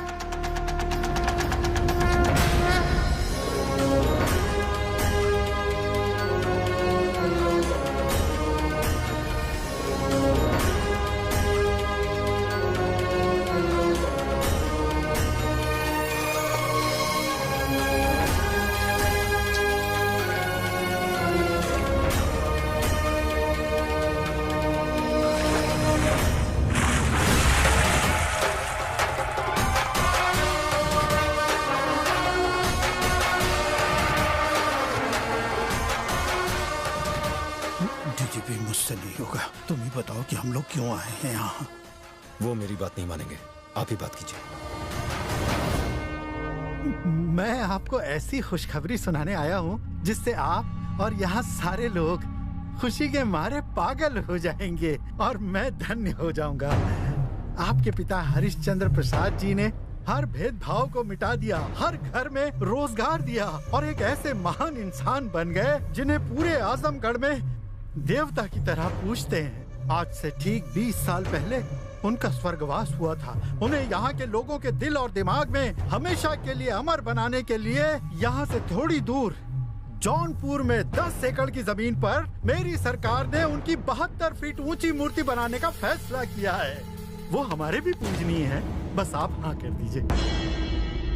सुनिए, शायद आपने मेरी बात ठीक से नहीं सुनी। 10 एकड़ की जमीन के बीचों बीच 72 फीट ऊंची मूर्ति भारत की सबसे बड़ी मूर्ति होगी ये। एक बात याद रखो, वो 10 एकड़ नहीं बल्कि 32 एकड़ है। वहाँ 8000 परिवार झुग्गी झोपड़ियों में अपना बसर करते हैं, अपने बच्चों का पेट पालते हैं। अगर उन गरीबों की जमीन पर कब्जा करके तुमने वहां पार्क या मूर्ति बनाने का सोचा और एक भी झोपड़ी को नुकसान पहुंचा तो तेरे अंतिम संस्कार के लिए तुझे 1 इंच जमीन नसीब नहीं होगी। लोगों ने अपनी मर्जी से मेरे पिता की मूर्तियां शहर में जगह जगह बनाई हैं। हमें और मूर्तियां खड़ी करने के लिए तुम्हारी भीख की जरूरत नहीं है। महान नेताओं को लोगों के दिलों में रहना चाहिए, डांबर की सड़कों और पत्थर की मूर्तियों में नहीं। अब बताओ ये मूर्ति लगाने का ढोंग तुम क्यों कर रहे हो, वरना ये भी मुझे ही उगलवाना पड़ेगा। नहीं, देखिए दरअसल बात ये नहीं है, आप गलत समझ रहे हैं। ये शंकर राव का प्लान नहीं था। पार्टी हाई कमांड ने आपको खुश करने के लिए ये फैसला लिया था ताकि आप इनकी पार्टी में शामिल हो सके। वो क्या है ना, आपके उम्मीदवार पिछले 25 सालों से यहाँ से जीतते आए हैं। अगर इस बार इलेक्शन में आपने इनकी पार्टी का साथ दिया तो पार्टी हाई कमांड आपको अपनी पार्टी में बड़ी से बड़ी पोस्ट दे सकती है। पोस्ट सिर्फ नाम की चीज नहीं होती कि बस उसका बिल्ला लगाया और घूमते रहे। वो एक लीडर को दिया गया लोगों का विश्वास होता है। मैं तुम्हारी तरह विश्वासघाती नहीं हूं। मेरी जिंदगी से बढ़कर लोगों की भलाई है। लोगों को मुझ पर विश्वास है और जो नेता लोगों की ना सोचकर अपने बारे में सोचता है वो नेता नहीं, दलाल कहलाता है। तुम जैसा दलाल जिसका ना तो कोई ईमान होता और ना ही कोई धर्म। चवन्नी चवन्नी में बिकते हैं तुम जैसे टुच्चे नेता। तुम्हारी पूरी पार्टी चवन्नी छाप नेताओं से भरी पड़ी है, यही सच है। तुम मेरी पार्टी और हाई कमांड की असली ताकत जानते कहाँ हो? अरे इन जाहिल लोगों की मदद करने का क्या फायदा? अगर आज के बाद मेरे सामने ऊंची आवाज में बात की या मेरे लोगों के बारे में कुछ भी गलत कहा,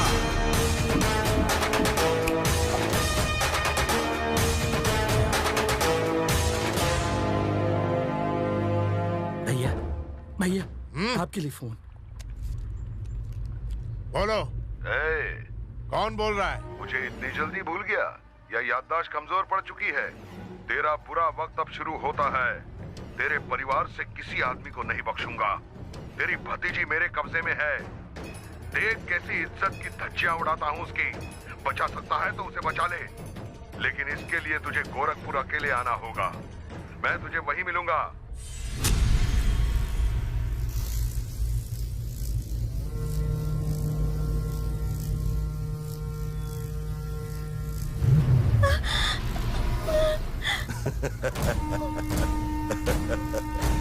तेरी आंख खुलने से पहले ही तुझे मार देता। फिर सोचा तुझे कैसे पता चलेगा किसने मारा। तू सुपारी लेने से पहले मारने वाले की अच्छी खासी मालूमात ले लेता है ना?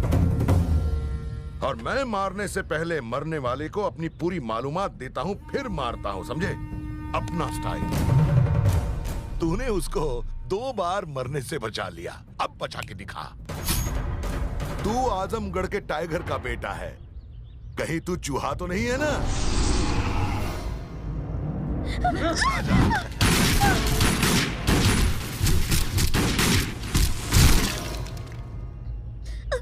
घर वालों ने बड़े लाड़ प्यार से इसे बड़ा किया है। अब तेरे सामने मेरे पंटर लोग इसकी इज्जत लूटेंगे। तू सिर्फ देखता रह जाएगा, लेकिन इसे बचाने के लिए एक कदम भी आगे नहीं बढ़ पाएगा।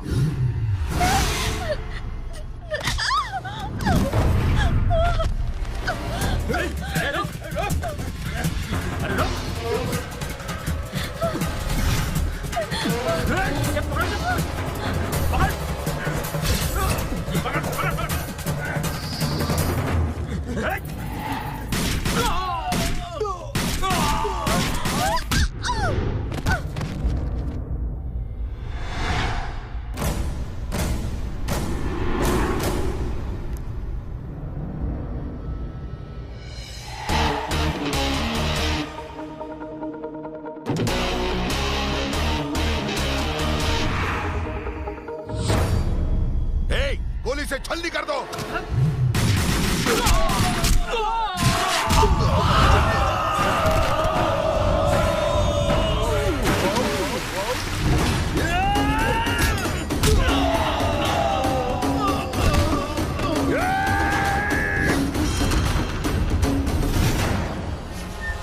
डर मत, ये गन खाली है।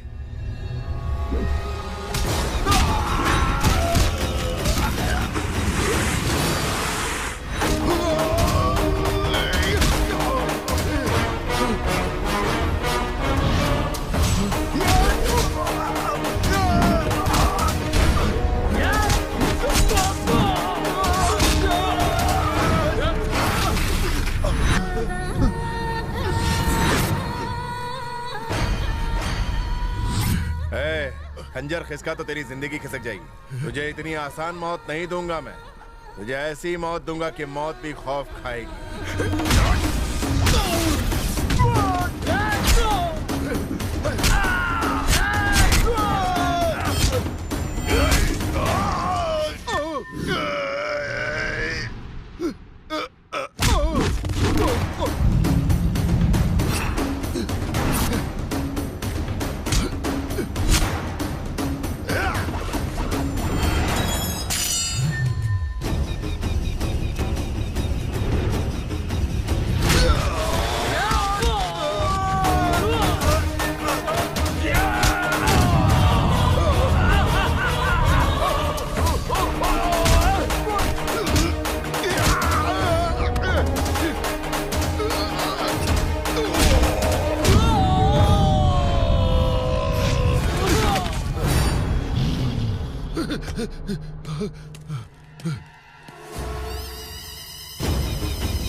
तूने मुझसे अकेले आने को कहा था ना। तू शायद भूल गया कि मैं अकेला ही 100 आदमियों के बराबर हूं। कहते हुए शर्म आती है, लेकिन तू तो मेरा दुश्मन कहलाने की भी लायक नहीं।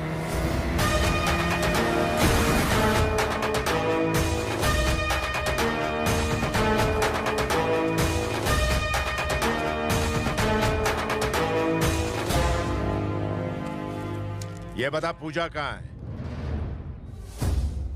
सिर पे चोट लगने की वजह से ये बेहोश हो गई है पिताजी। तेरी इतनी जुर्रत कैसे हुई कि तू मुझे अपना पिता कहे? क्योंकि मैं सच जान गया हूँ। जबान खींच लूंगा मैं तेरी। पिताजी मैं यहाँ आपके लिए आया। नहीं, तू यहाँ मेरे रुतबे, मेरे नाम को पाने के लिए आया है। तो चाहे वाल्मीकि बन जा, तुझे मेरा नाम कभी नहीं मिलेगा। मुझे वाल्मीकि नहीं बनना, मुझे आपका बेटा बन के परिवार का ध्यान रखना। इस परिवार का ध्यान रखने के लिए मैं अकेला ही काफी हूँ।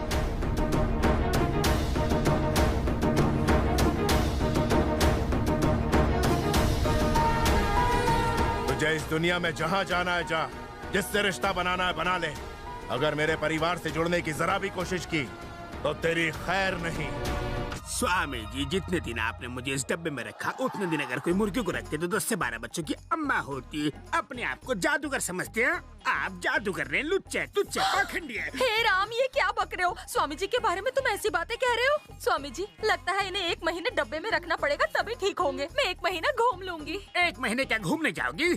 मेरे साथ आजा, तुझे फ्री में वर्ल्ड टूर करवा देता हूँ। पापा के दिमाग में शॉर्ट सर्किट हो गया है। जिसे आप एलियन समझते हैं वो पूजा के अंकल का खोया हुआ बेटा है। पूजा के अंकल का बेटा? लेकिन कभी किसी ने बताया नहीं। फेसबुक पे अपडेट तो किया था। अरे पागल, तो ये बात पहले क्यों नहीं बताई? मैं तो स्पेस रिसर्च सेंटर को फोन करने वाला था। उन्हें शायद मुझ पर तरस आ जाता और वो मुझे अपने साथ ले जाते। आपके धरती लोक से अच्छा है कि मैं एलियन लोक में सेटल हो जाऊं। आज्ञा दीजिए। भगवान ने पहले तो अच्छे लोगों को दुनिया के कोने कोने में बनाया, फिर दुनिया को गोल बनाया, पर मेरे नसीब में ही फटीचर भेज दिया।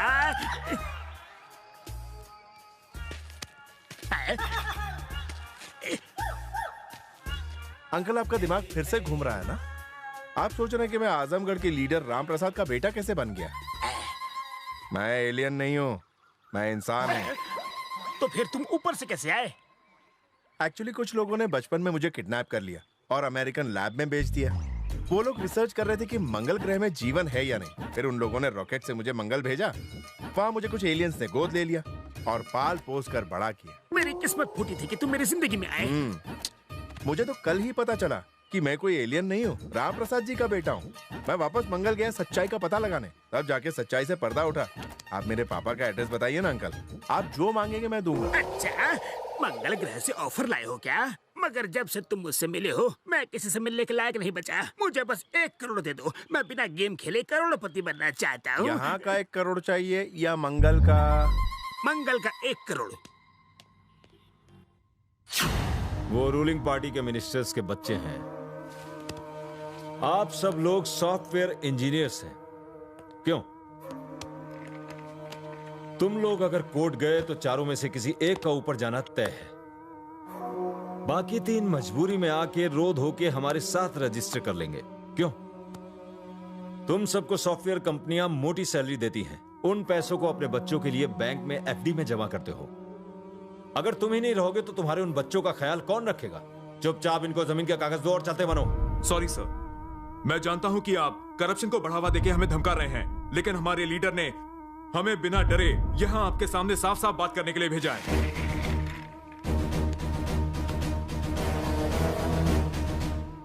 कितनी पढ़ाई की है? क्या तुम तलवार, चाकू, छुरे, गन चलाना जानते हो? ये लोग इन सारे कामों में एकदम उस्ताद हैं। बोलो ना रे।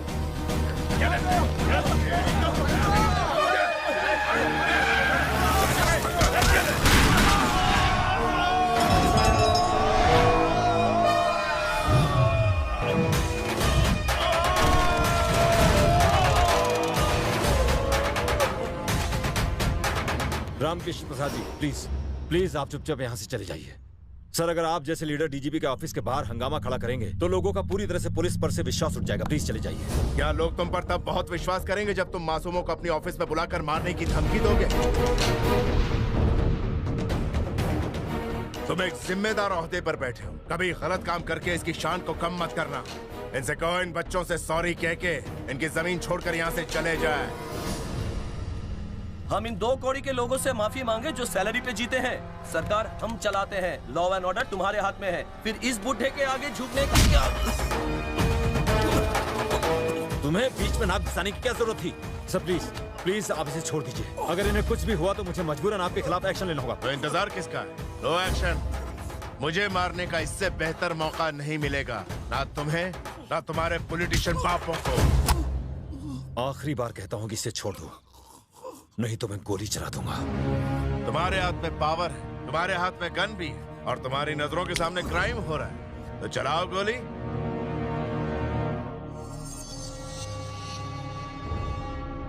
सर, मिनिस्टर साहब का फोन है।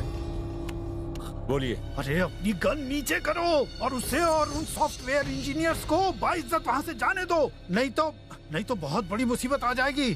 जो हो रहा है पूरा शहर स्पाई कैमरे के जरिए लाइव देखा है।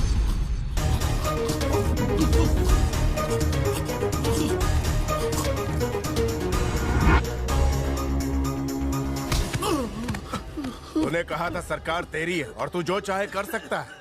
अरे तुझे तो सांस लेने में भी तकलीफ हो रही है। पावर अपनी पोजीशन में नहीं होती, अपने आत्मविश्वास में होती है। सॉफ्टवेयर इंजीनियर्स को जमीन खरीदने का हक नहीं है। सच तो यह है कि इन्हीं की वजह से देश तरक्की करता है, जिनकी वजह से आज हमारे स्टेट को पूरी दुनिया जानती मानती। ऐसे होनहार लोगों को डराते हो। अगर आइंदा ऐसे होनहार लोगों को डराने धमकाने की कोशिश की तो चीर के रख दूंगा। आजमगढ़ से यहाँ आके तुमने मिनिस्टर के बेटे पे हाथ उठाया। अगर भारत में रहने वाले किसी भी मासूम शख्स के खिलाफ अन्याय हुआ तो सिर्फ आजमगढ़ ही नहीं, मैं हर जगह जाऊंगा और उस अन्याय को मिटाऊंगा और उस अन्याय करने वाले को मुंह तोड़ जवाब दूंगा। जेल में बैठे उस कैदी से कहो कि मुझे मारने का अच्छा प्लान बना है। मारना चाहता है एक शेर को, उस गीदड़ से जाकर कहो एक और कोशिश कर ले।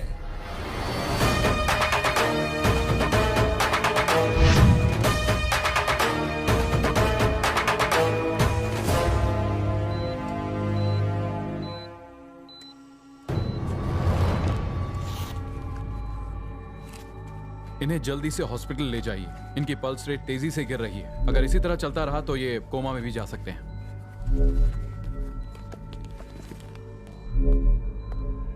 डीजीपी 2 मिनट का मौन धारण करने आया हो क्या? टीवी की रिपोर्टिंग देखी? हर जगह से फटकार सुननी पड़ रही है। बड़ा प्लान बना रहे थे 11 कॉन्स्टिट्यूएंसीज में हमारी पार्टी को जिताने का। अब एक जगह से भी नहीं जीत पाएंगे हम। मुझे तो लगा था डीजीपी बहुत ताकतवर होता है। मुझे क्या पता था 1 नंबर के फुसकी बम हो। अबे घूर क्या रहा है? इसका जिंदा रहना खतरनाक है। मार दो इसे। यहाँ के एसपी को स्टेटमेंट देने बोलो कि ये रामकृष्ण प्रसाद को मारने आया था और पुलिस ने इसे एक एनकाउंटर में उड़ा दिया। उसके बाद रामकृष्ण प्रसाद को कैसे मारना है उसका भी मैंने प्लान बनाया हुआ है।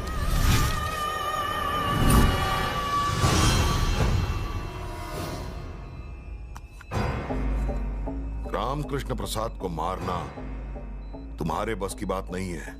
उसे सिर्फ मैं ही मार सकता हूँ। अबे स्ट्रेचर पर लेट कर मारेगा? एक बात सुन लो, उसे मैं नहीं मारूंगा, उसे मारेगा उसी का बेटा।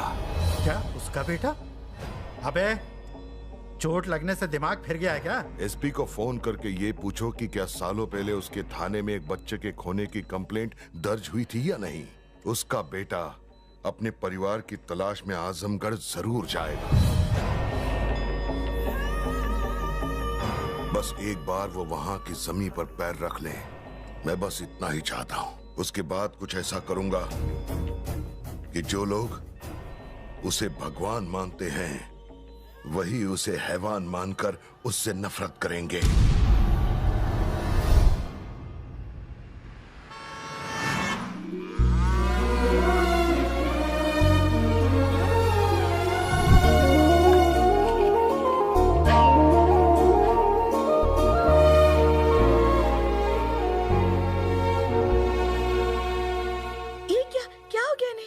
पूछ तो ऐसे रही हो जैसे तुम इसे पहले से जानती हो। हाँ जानती हूँ।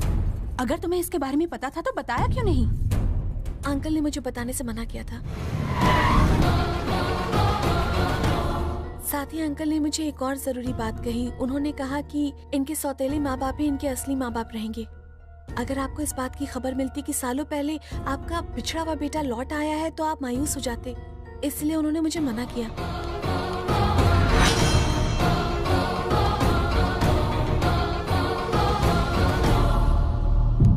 क्या हुआ, तुम रुक क्यों गए? अंदर आओ बेटा। जिंदगी में मेरी सिर्फ 2 इच्छाएं हैं। मैं इस घर में अपने पोते और बेटे को एक साथ देखना चाहती थी। मेरा पोता तो वापस आ गया है। अब तुम इस घर के अंदर आकर मेरी दूसरी इच्छा भी पूरी कर दो। सिर झुकाए खड़े रहोगे तो कुछ हासिल नहीं होगा। मैं इसके सामने गिड़गिड़ाया, हाथ पैर जोड़े, फिर भी नहीं माना। सिर पे जोर से लकड़ी मार के बेहोश कर दिया, फिर यहाँ पे लेके आया। कितना मुश्किल काम था। अरे इस चक्कर में मेरी 20 लाख की रोलेक्स की घड़ी गुम हो गई। गई तो गई, लेकिन मैं इसे सीधा यहाँ पर लेके आया। आप हमारे घर के चिराग को यहाँ लेकर आए हैं। रोलेक्स की घड़ी तो छोटी चीज है, मैं आपको उससे भी महंगी दिला दूंगी। घड़ी के साथ साथ मेरे गले से सोने की चेन भी कहीं खो गई। आते वक्त रास्ते में ही गिरी होगी।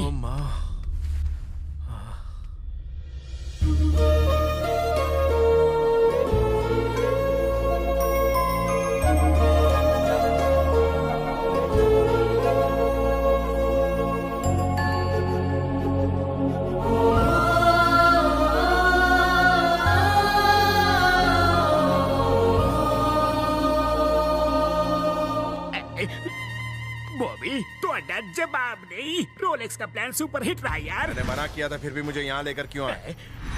प्लान बदलने से पहले बता तो दिया होता। मैंने तुमसे पूछा तो मुझे यहाँ क्यों लेकर आए हो? प्लान तो तुम्हारा। प्लीज रुक जाओ। तुम ही मेरे अंकल के बेटे हो, ये बात मैं साबित कर सकती हूँ। अब साबित करने से कोई फायदा नहीं। मैं यहाँ एक दोस्त की तरह आया था और दोस्त की हैसियत से जा रहा हूँ। मुझ पर नए रिश्ते थोपने की जरूरत नहीं है। मैं शुरू से अनाथ था और अनाथ ही रहूंगा। बेटा,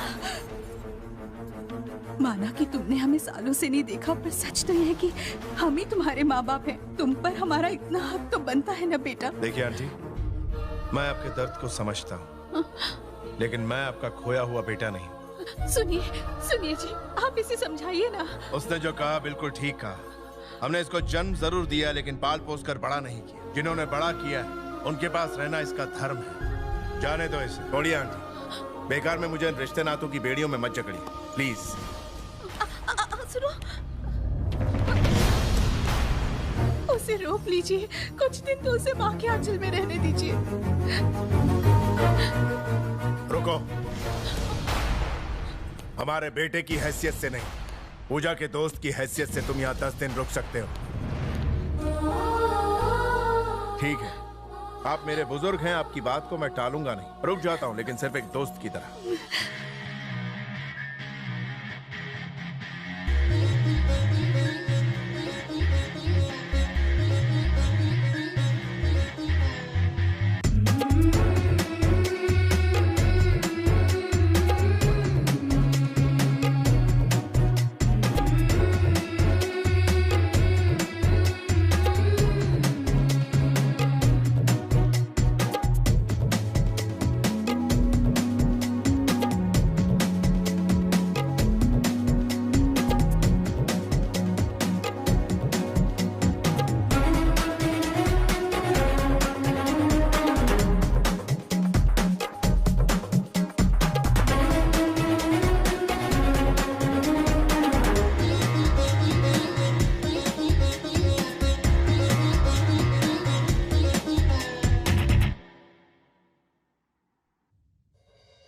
रुको।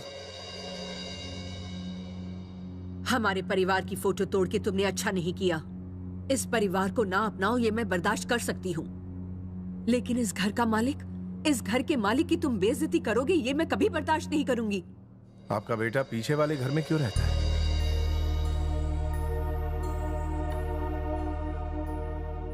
वो मेरा बेटा नहीं है बल्कि तुम्हारे दादाजी की पहली पत्नी का बेटा है। तुम्हारे दादा ने मन मार के बड़े बुजुर्गों के कहने के बाद मुझसे शादी की थी। जानते हो वो कितने सख्त आदमी थे। वो कभी किसी की भी गलती को अनदेखा नहीं करते थे।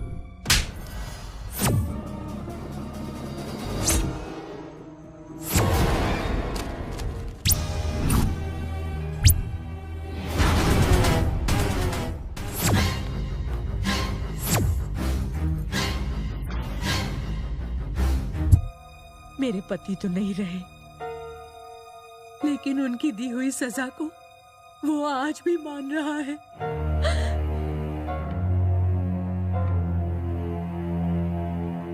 रोलेक्स तो गई।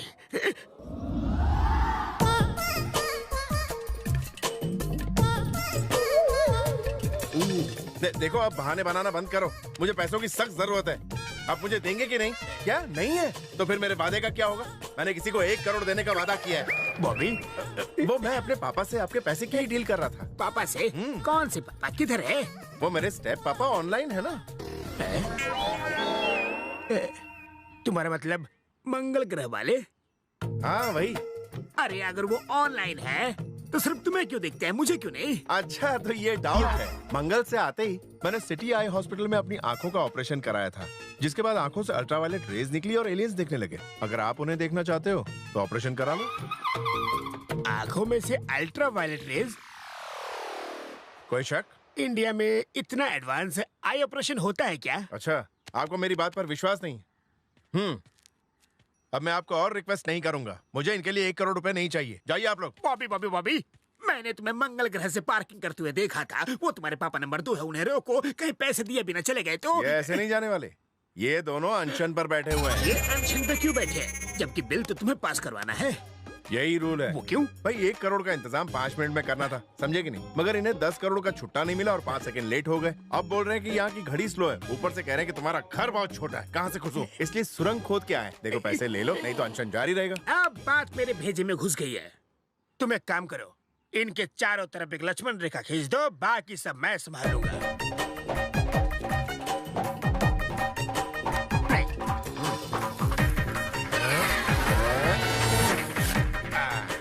बॉबी अब तुम जाओ और चैन की सांस लो। फिर आपके पैसे का क्या होगा? वो मैं वसूल कर लूंगा। कैसे? मैं इन्हें जूस पिला के इनका अनशन तुड़वा दूंगा। Thank you.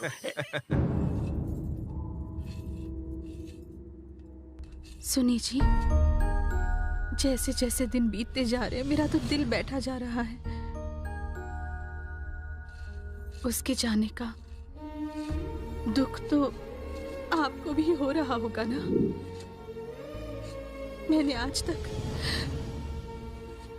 आपसे कुछ नहीं मांगा, पर आज मांग रही हूँ। आप मेरे बेटे को मेरे आंचल में ही रहने दीजिए।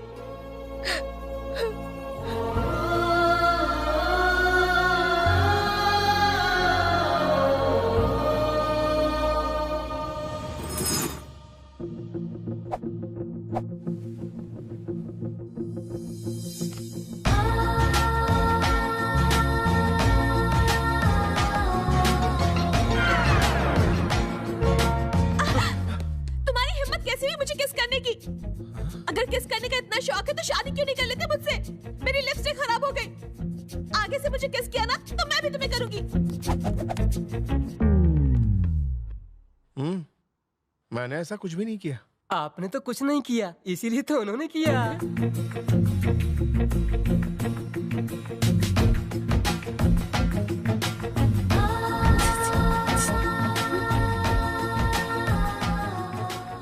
किस लिए बुलाया मुझे? किस के लिए? देखो ये सब अच्छी बात नहीं है। आखिर तुम मेरे साथ ऐसी हरकतें क्यों कर रही हो? क्योंकि मेरे राजा तुम ये सब नहीं करते मेरे साथ, इसलिए। ये क्या कह रहे हो तुम? शादी से पहले टेस्ट ड्राइव करना चाहते हो? नहीं तो शादी नहीं करोगे मुझसे? भैया बिना टेस्ट लिए शादी करेंगे तो क्या बिगड़ने वाला है, और टेस्ट लेके भी शादी करेंगे तो भी क्या उखड़ने वाला है। हालात तो वही रहने वाले हैं। बिटिया छोड़ना मत। देखा तुमने कैसे तुम मेरे जाल में फंस गए। काश तुम मेरी बाहों में हमेशा के लिए आ जाओ मेरे राजा। कुछ खा लीजिए, नहीं तो पानी पी लीजिए। ये देखिए मिनरल वाटर है, इतने ऊपर से आए हैं, खा लीजिए, नहीं तो दिल्ली पुलिस आएगी तो भाग भी नहीं पाएंगे। तुम यहाँ बैठकर आखिर कर क्या रहे हो? बोरियां लादने के लिए ट्रैक्टर आने वाला है। अरे ट्रैक्टर तो क्या, यहाँ पे साइकिल भी नहीं आने दूंगा। आखिर क्यों नहीं आने दोगे? अगर ट्रैक्टर यहाँ आएगा तो इनकी जुताई बुआई हो जाएगी। भैया जी, भैया जी, भैया जी! अरे इतना चिल्ला क्यों रहे हो? ये पागल खाने से भाग आया है। पागल खाने से नहीं भागा, ये मेरा दोस्त और वो क्या होता है? योगा कर रहा है, इसमें हवा से बातें करते हैं, इसमें सांस बाहर छोड़ते हैं और ताजी सांस अंदर लेते हैं। जाओ अपना काम कर। ठीक है। क्या हुआ, हालचाल ठीक तो है ना अंकल? अब तुम्हें क्या हाल बताओ? नींबू निचोड़ निचोड़ के मेरा खुद का नींबू पानी बन गया है, लेकिन तुम्हारे पिताजी नींबू पानी पीते ही नहीं। ये देखिए, पैसों के साथ साथ लेटर भी छोड़ गए। इसमें लिखा है उन्होंने अनशन तोड़ दिया है। अच्छा मैं भी देखूं। मगर पैसे तो दिख ही नहीं रहे। अपने हाथ फैलाइए।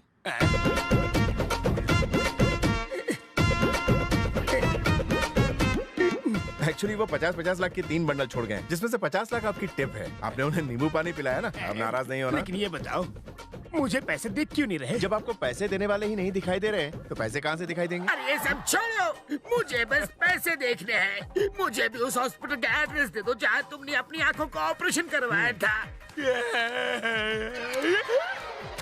ये सारे पैसे मेरे हैं। एक बात बताता हूँ, शॉर्टकट से पैसे कमाना भूल जाओ, अपनी मेहनत से पैसे कमाओ। आगे से शॉर्टकट नहीं मारोगे ना, जाओ निकल लो।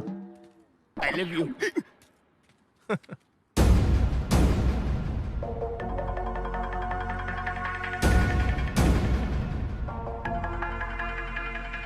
तुम्हें यहाँ से जाना होगा।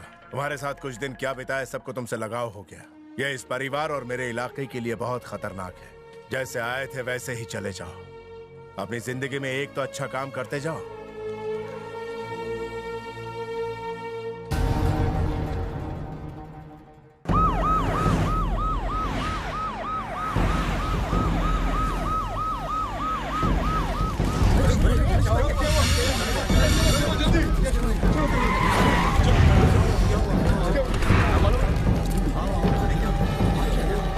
रुक जाओ।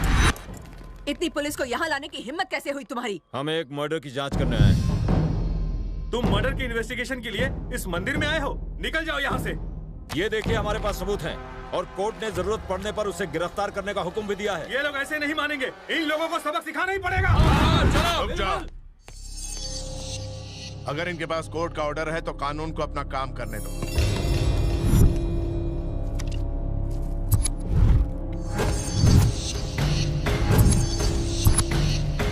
हमें तुम्हारी उंगलियों के निशान जांचने हैं। यहाँ आके उंगलियों के निशान दो।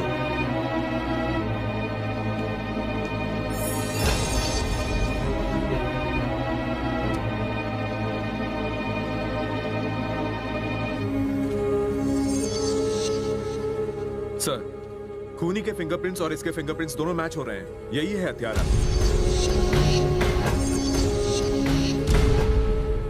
20 साल पहले हरिश्चंद्र प्रसाद की ठीक यहीं पर हत्या कर दी गई थी।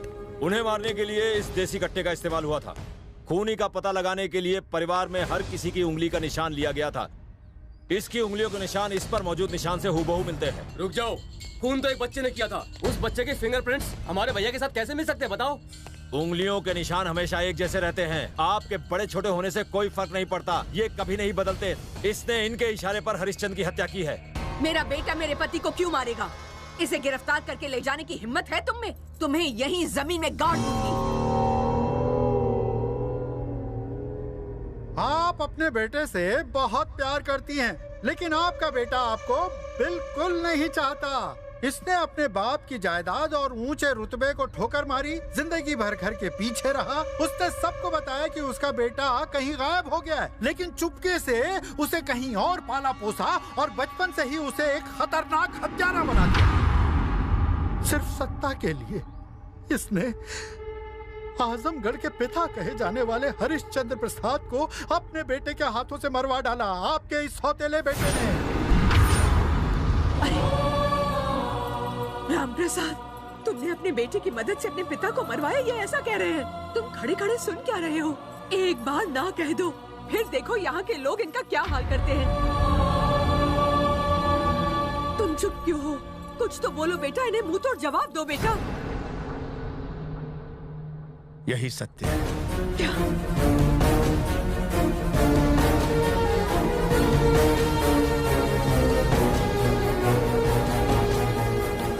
छूना मत छूना मुझे। तुमने तो उनका पिंडदान किया था, अब कहते हो तुम्ही ने उनकी हत्या करवाई। आज तो बेटा तुमने उनकी आत्मा की भी हत्या कर दी। आज तक मैंने यही सुना था कि पिता अपने बेटे को एक अच्छा इंसान बनाते हैं, पर आप तो पहले ऐसे बाप होंगे जिसने अपने बेटे को एक हत्यारा बनाया है। हम कभी सपने में भी नहीं सोच सकते थे अंकल कि आपके महान होने के पीछे इतना भयानक आदमी छिपा हुआ है जिसने सत्ता पाने के लिए अपने पिता को मार दिया। आपके इस घिनौने काम को देखकर हमारा तो भगवान पर से विश्वास ही उठ गया। इसे तो कुत्ते की मौत मारना चाहिए। काट दो इसे। कौन बोला? किसने ये जुर्रत की? डीजीपी, इससे पहले कि लोग इन्हें गुस्से से मार दें, इन्हें मेरी नजरों से दूर ले जाओ।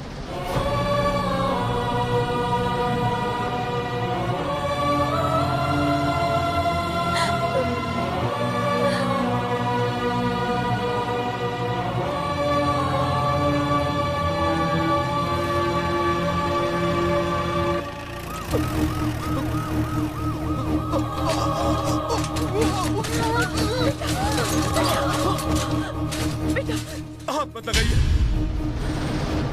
आपने जो भी किया वो देखने से पहले काश मैं मर जाता। क्या कहा तूने? तुझे देवता को भगवान कहने में शर्म आ रही है? आज आजमगढ़ ने अपना भगवान खो दिया है। क्या भैया, आप अपने पिता के हत्यारे की तरफदारी कर रहे हो? सिर्फ तरफदारी नहीं कर रहा, बल्कि मैं उससे दिल से पूछता हूँ और पूछता रहूंगा। क्या कहा था मेरे भाई को? नरक में भी जगह नहीं मिलेगी। जब सरकार ने भी तुम्हारी परवाह करना छोड़ दिया था, तब मेरे पिता ने तुम्हें अपना बच्चा मान के तुम्हारी जिंदगी संवारने के लिए अपना खाना पीना उठना बैठना सब भूल गए थे। मेरा भाई एक पहाड़ की तरह उनके पीछे हमेशा उनकी रक्षा करता रहा। अब बोलो। मेरा भाई वो भगवान है जिसने तुम सब लोगों की खातिर अपना बेटा न्योछावर कर दिया और उफ तक नहीं की।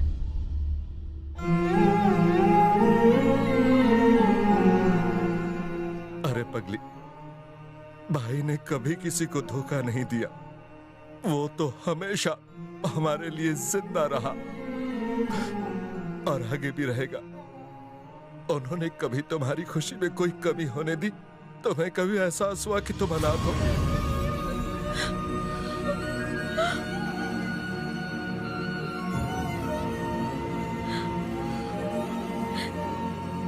ये आप क्या कह रहे हैं अंकल? मैं एक अनाथ हूँ? मैं इस परिवार का हिस्सा नहीं हूँ? आज से 25 साल पहले जब पिताजी फॉरेन इन्वेस्टमेंट लाने के लिए लंदन कॉन्फ्रेंस में गए थे, तभी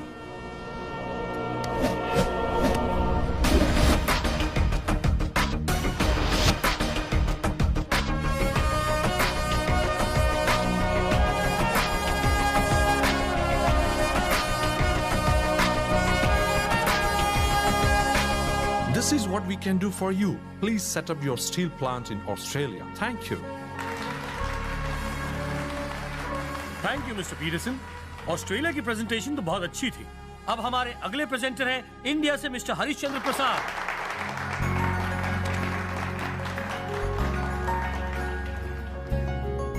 May I connect your laptop to presentation slide? मेरे पास कोई लैपटॉप नहीं। इन्हें तो लैपटॉप की स्पेलिंग तक पता नहीं होगी। ये इंडिया से जो हैं। Please stop. जो देश टेक्नोलॉजी का सहारा नहीं लेता, वहां भला हम पैसे इन्वेस्ट क्यों करें? आपको भी एक विजुअल प्रेजेंटेशन देना होगा। जो देश एक प्रेजेंटेशन नहीं दे सकता, वहां इन्वेस्ट करने से हमें तो एक जीरो ही मिलेगा। अच्छा ये बात है। जीरो के बिना मैथमेटिक्स नहीं होता और मैथमेटिक्स के बिना तुम्हारे कंप्यूटर लैपटॉप किसी काम के नहीं, कचरे का ढेर हैं ये। और इस जीरो की इजाद करने वाले हमारे आर्यभट्ट थे। और अपने देश की महानता के बारे में और कुछ बताऊं या ये बताऊं कि हमारे देश में ही आपको प्रोजेक्ट क्यों लगाना चाहिए? I am sorry, please carry on mister Prasad. ये रिपोर्ट सबको दे दीजिए। Okay sir. आयरन और एक्सपोर्ट करने में इंडिया दुनिया में तीसरे नंबर पर आता है। हम हर साल 100 मिलियन टन आयरन एक्सपोर्ट करते हैं। हम इस प्रोजेक्ट को वो सारा मटेरियल देने वाले हैं। सिर्फ इतना ही नहीं, हम प्रोजेक्ट के लिए मुनासिब दामों पर होनहार कारीगरों का बंदोबस्त करवा देंगे और आजमगढ़ में 5000 एकड़ जमीन इस प्रोजेक्ट के लिए दी जाएगी। एक्सक्यूज मी मिस्टर हरिश्चंद्र प्रसाद, आपकी रिपोर्ट में एक गड़बड़ है। क्या गड़बड़ है बताइए। आपके देश का आयन और प्राइमरी ग्रेड का नहीं बल्कि सेकंड ग्रेड का है। उसे साफ करके आयन एक्सट्रैक्ट करने में बाकी देशों से कई ज्यादा पैसा लग जाएगा। आप शायद जानते नहीं, लेकिन हमें जियोलॉजी की अच्छी समझ है। इस तरह से हम सबको धोखा देके आप अपने देश में ये प्रोजेक्ट नहीं ले जा सकते। आजादी मिलने के इतने सालों बाद भी इन इंडियंस ने कुछ हासिल नहीं किया। भ्रष्टाचार, गुंडागिरी, पॉलिटिक्स और नक्सलिज्म के अलावा। ये इस प्रोजेक्ट को आजमगढ़ में लगाने की बात कर रहे हैं, जहां हर रोज एक नई मुसीबत पैदा होती है, जहां इस प्रोजेक्ट के पूरे फ्लॉप होने के चांसेस हैं। मतलब टोटल लॉस, घाटा ही घाटा। ये सारे इंडियंस तो होल्ड योर टंग। ये बताओ तुम किस देश के रहने वाले हो? इंग्लैंड। वही ना जहाँ क्रिकेट का जन्म हुआ? You're absolutely right। वो महान देश मेरा ही है। तुम्हारे देश ने आज तक एक भी वर्ल्ड कप जीता है? तुम्हारे देश ने हमारे देश पर 150 साल राज किया। मेरा देश अंतरिक्ष में सैटेलाइट्स अपने लिए तो क्या दूसरे देशों के लिए भी लॉन्च करता है। तुम्हारा देश करता है क्या? हमने क्या हासिल किया है? अगर मैं बताना शुरू करूं ना तो तुम्हारी जिंदगी बीत जाएगी सुनते सुनते। हमारी सरकार में कुछ नेता भ्रष्ट हो सकते हैं, पर आम जनता नहीं। लोन लेने के बाद उस लोन को चुकाने के लिए हम जी जान लगा देते हैं, लेकिन किसी से धोखाधड़ी नहीं करते। आजमगढ़ में अगर एक नेता भी भ्रष्ट होगा तो मैं गारंटी लेता हूं कि उसे वहां से खदेड़ दूंगा। ये प्रोजेक्ट अगर यहाँ आ जाए तो लोगों को रोजगार मिलेगा। हर घर का एक व्यक्ति अगर इस प्रोजेक्ट से जुड़ता है तो उनके जीवन का स्तर ऊंचा हो जाएगा, उनके परिवार में खुशहाली छा जाएगी। मैं एक अच्छा उद्देश्य लेकर यहाँ आया हूँ, आपको धोखा देने। Stop it! मुझे इस बहस में कोई इंटरेस्ट नहीं। सेकंड ग्रेड का आयरन ओर यूज करने से हमें कैसे कोई नुकसान नहीं होगा? Please explain this. रिपोर्ट का सिर्फ तीसरा पेज पढ़कर आपने बंद कर दिया। अगर 5वें पेज पर जाएंगे तो जवाब मिल जाएगा। हमारे देश में कच्चा लोहा सेकंड ग्रेड का, ये बात सच है, लेकिन हम जिस मटेरियल से कच्चे लोहे को क्लीन करते हैं वो सस्ता है, डोलोमाइट। अगर आपकी जियोलॉजिकल भाषा में कहूं तो कैल्शियम, मैग्नीशियम, कार्बोनेट हमारे देश में इन सब का भंडार है। Am I right, gentlemen? Congratulations, sir. Congrats. Thank you. Congratulations, sir. Congrats, sir. Thank you. Congratulations, sir. Thank you. Presentation. Thanks. Expansion is life. Contraction is death. खुद के लिए तो जानवर ही जिया करते हैं। वैष्णव जन तो तेने कहिए जे भीड़ पर आई जाने रहे, ये बापू ने कहा है। Congratulations. Thank you. That's fantastic, sir. Thank you. आपने तो मेरी आंखें खोल दी। अब मैं भी इस प्रोजेक्ट में इन्वेस्ट करूंगा। इलेक्शंस जीतने के बाद मेरे पिता ने आजमगढ़ में स्टील फैक्ट्री शुरू करने के अपने सपने को साकार करने के लिए कई एनआरआईज को इंडिया बुलाया। उन्होंने उनके रहने का इंतजाम गवर्नमेंट गेस्ट हाउस में करवाया। तुम्हारे माता पिता भी उसी गेस्ट हाउस में थे।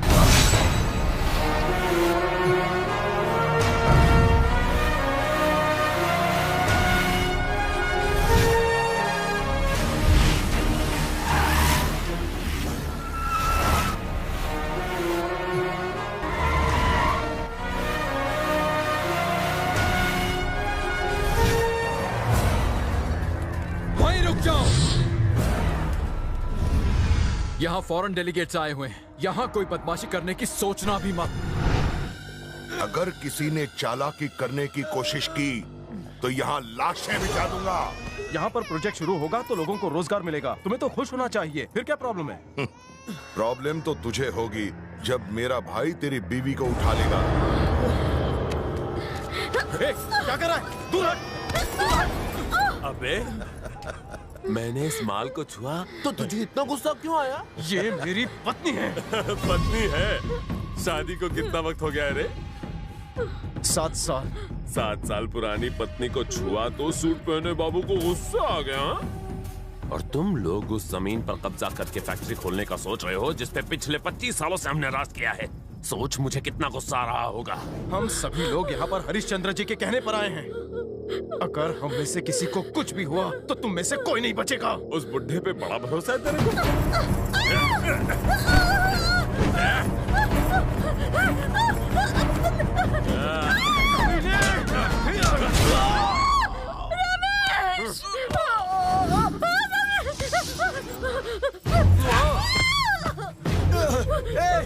कोई रोको उसे।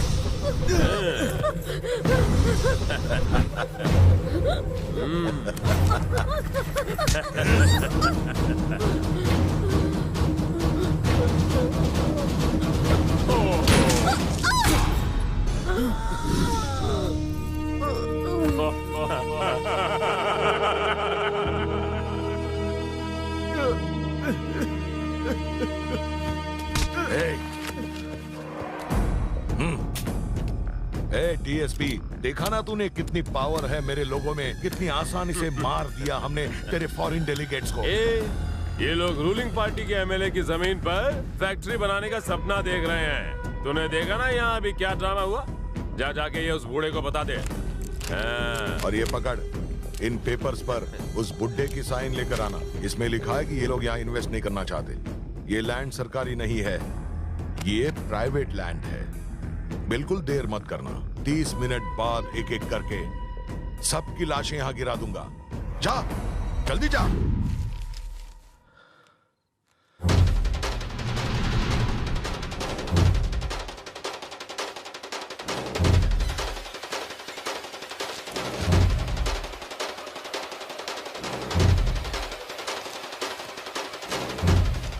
मेरे पिताजी सो रहे हैं, उन्हें उठाने की कोई जरूरत नहीं।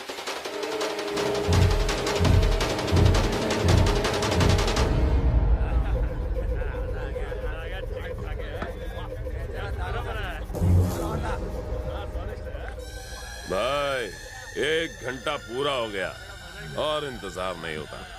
चलो कुछ धमाका किया जाए। ये लोग की तो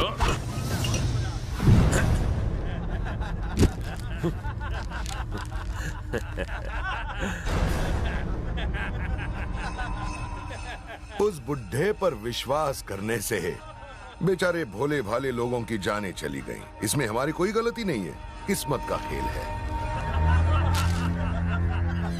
मेरे पिता को लगता था कि वो अपनी बुद्धि से सब कुछ हासिल कर सकते हैं, लेकिन वो जानते थे कि तुझ जैसा मोटी अक्ल वाला गुंडा ये बात नहीं समझेगा। तूने सही कहा था, इस जमीन पर खून खराबा होके ही रहेगा। अपना खून बहाने के लिए तैयार हो जा। अगर तू यहाँ से जिंदा बच के गया तो तू जहाँ चाहेगा मैं खुशी खुशी साइन कर दूंगा।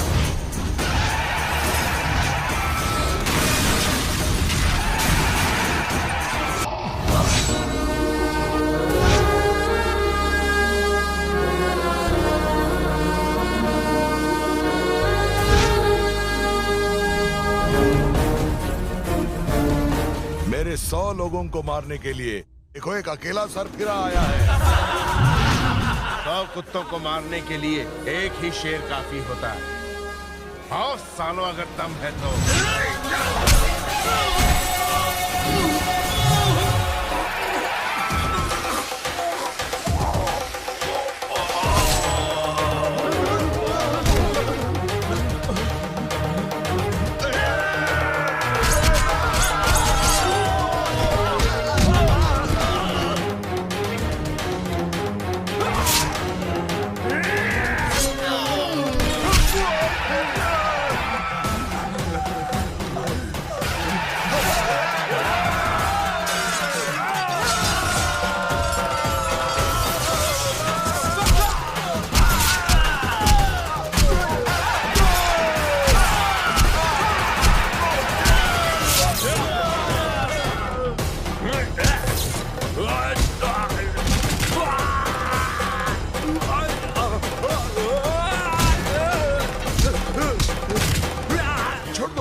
उसे, मैं भीख मांगता हूँ, हाथ जोड़ता हूँ, उसे छोड़ दो।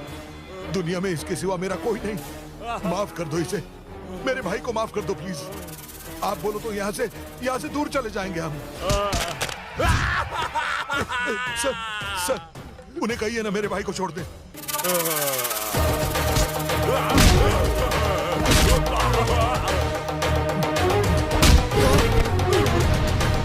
मैं अपनी गलती मानता हूँ, छोड़ दीजिए इसे। इसे छोड़ना मत सर, इस हत्यारे ने इस मासूम बच्ची को अनाथ बनाया है। शर्म और लज्जा, नीति नियम, दया और धर्म, जिसके अंदर ये गुण नहीं होते उसे मैं तो क्या धरती माँ भी स्वीकार नहीं करती। तेरे खून से इस धरती को लाल करने की कसम खाई है मैंने।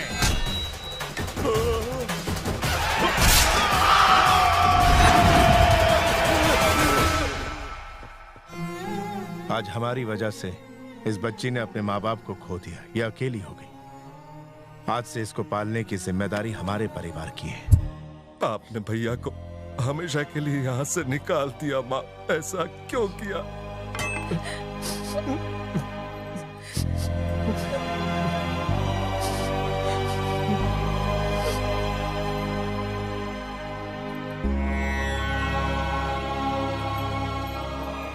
मुझसे गलती हो गई, मैं उसे घर लाऊंगी।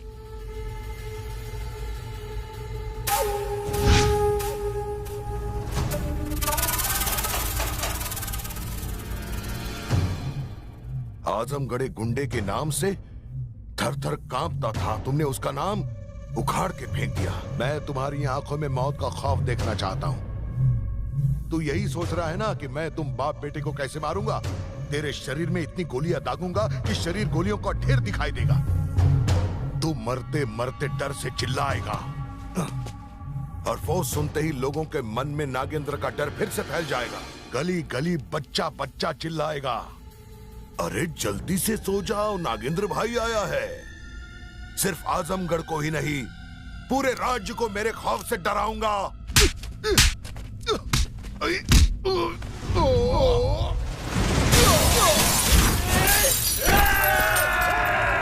रुक जाओ। क्या बात है, तेरे चारों तरफ मौत खड़ी है और फिर भी तूने मुझ पर हाथ उठाने की हिम्मत की। दिल से दाद देता हूँ, इतनी ताकत तुझमें कहां से आई? ये मेरे पिता के दिखाए गए नेक रास्ते की ताकत है, उनके बताए उसूलों की ताकत है। अरे कौन से उसूल? जिंदगी से बड़ा उसका मकसद होता है। अगर वो मकसद लोगों की भलाई के लिए हुआ तो बुराई चाहे कितनी भी बड़ी हो, अच्छाई के आगे घुटने टेक देती है। तेरे बाप के उसूल उसकी जान नहीं बचा पाए, तुझे कैसे बचाएंगे? उस बोर्ड पर जरा नजर घुमा। बोर्ड?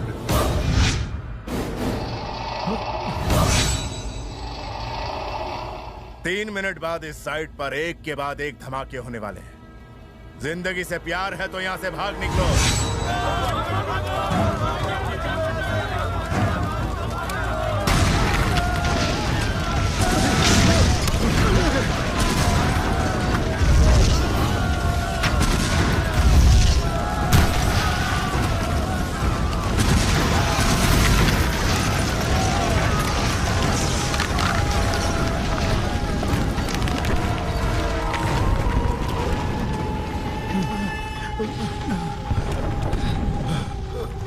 अरे भैया, जान बची तो लाखों पाए। लगता है वो बाप बेटे तो अपने आप ही मर खप गए होंगे।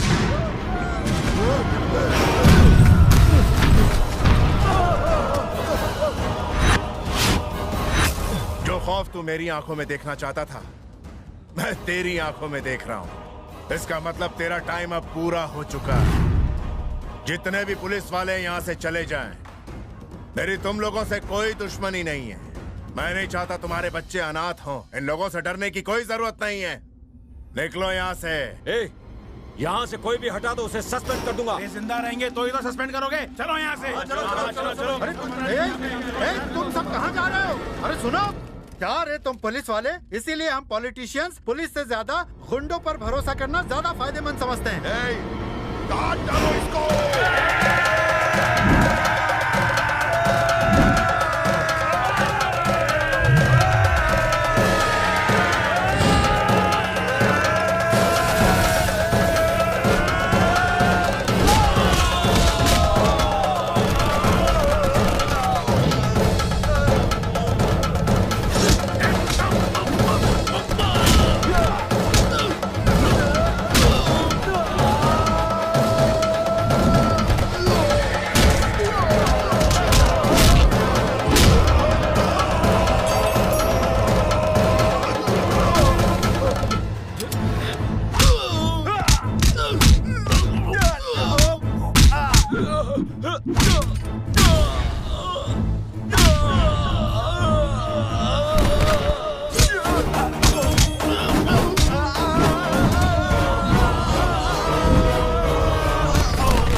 में तेरे आगे सारा राज्य थर थर कांपेगा।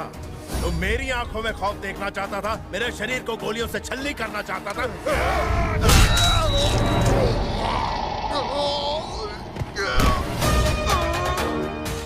ऊपर वाले ने मेरे परिवार को सब कुछ दिया, लेकिन वो एक चीज देना भूल गया, और वो है खौफ।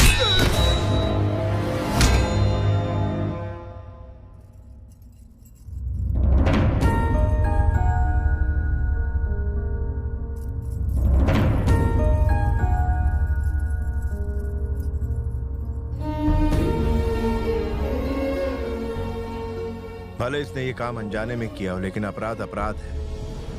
आप जो सजा देंगी उसके लिए मैं तैयार हूं। उम्र तो आपको तजुर्बा देती है, लेकिन जरूरी नहीं कि तजुर्बे से आपको समझ मिले। तुम हर सजा भुगतने को तैयार हो? आप बोल के तो देखिए। अपने पिता की आत्मा को शांति देने के लिए तुम्हें अपने घर में वापस आना होगा।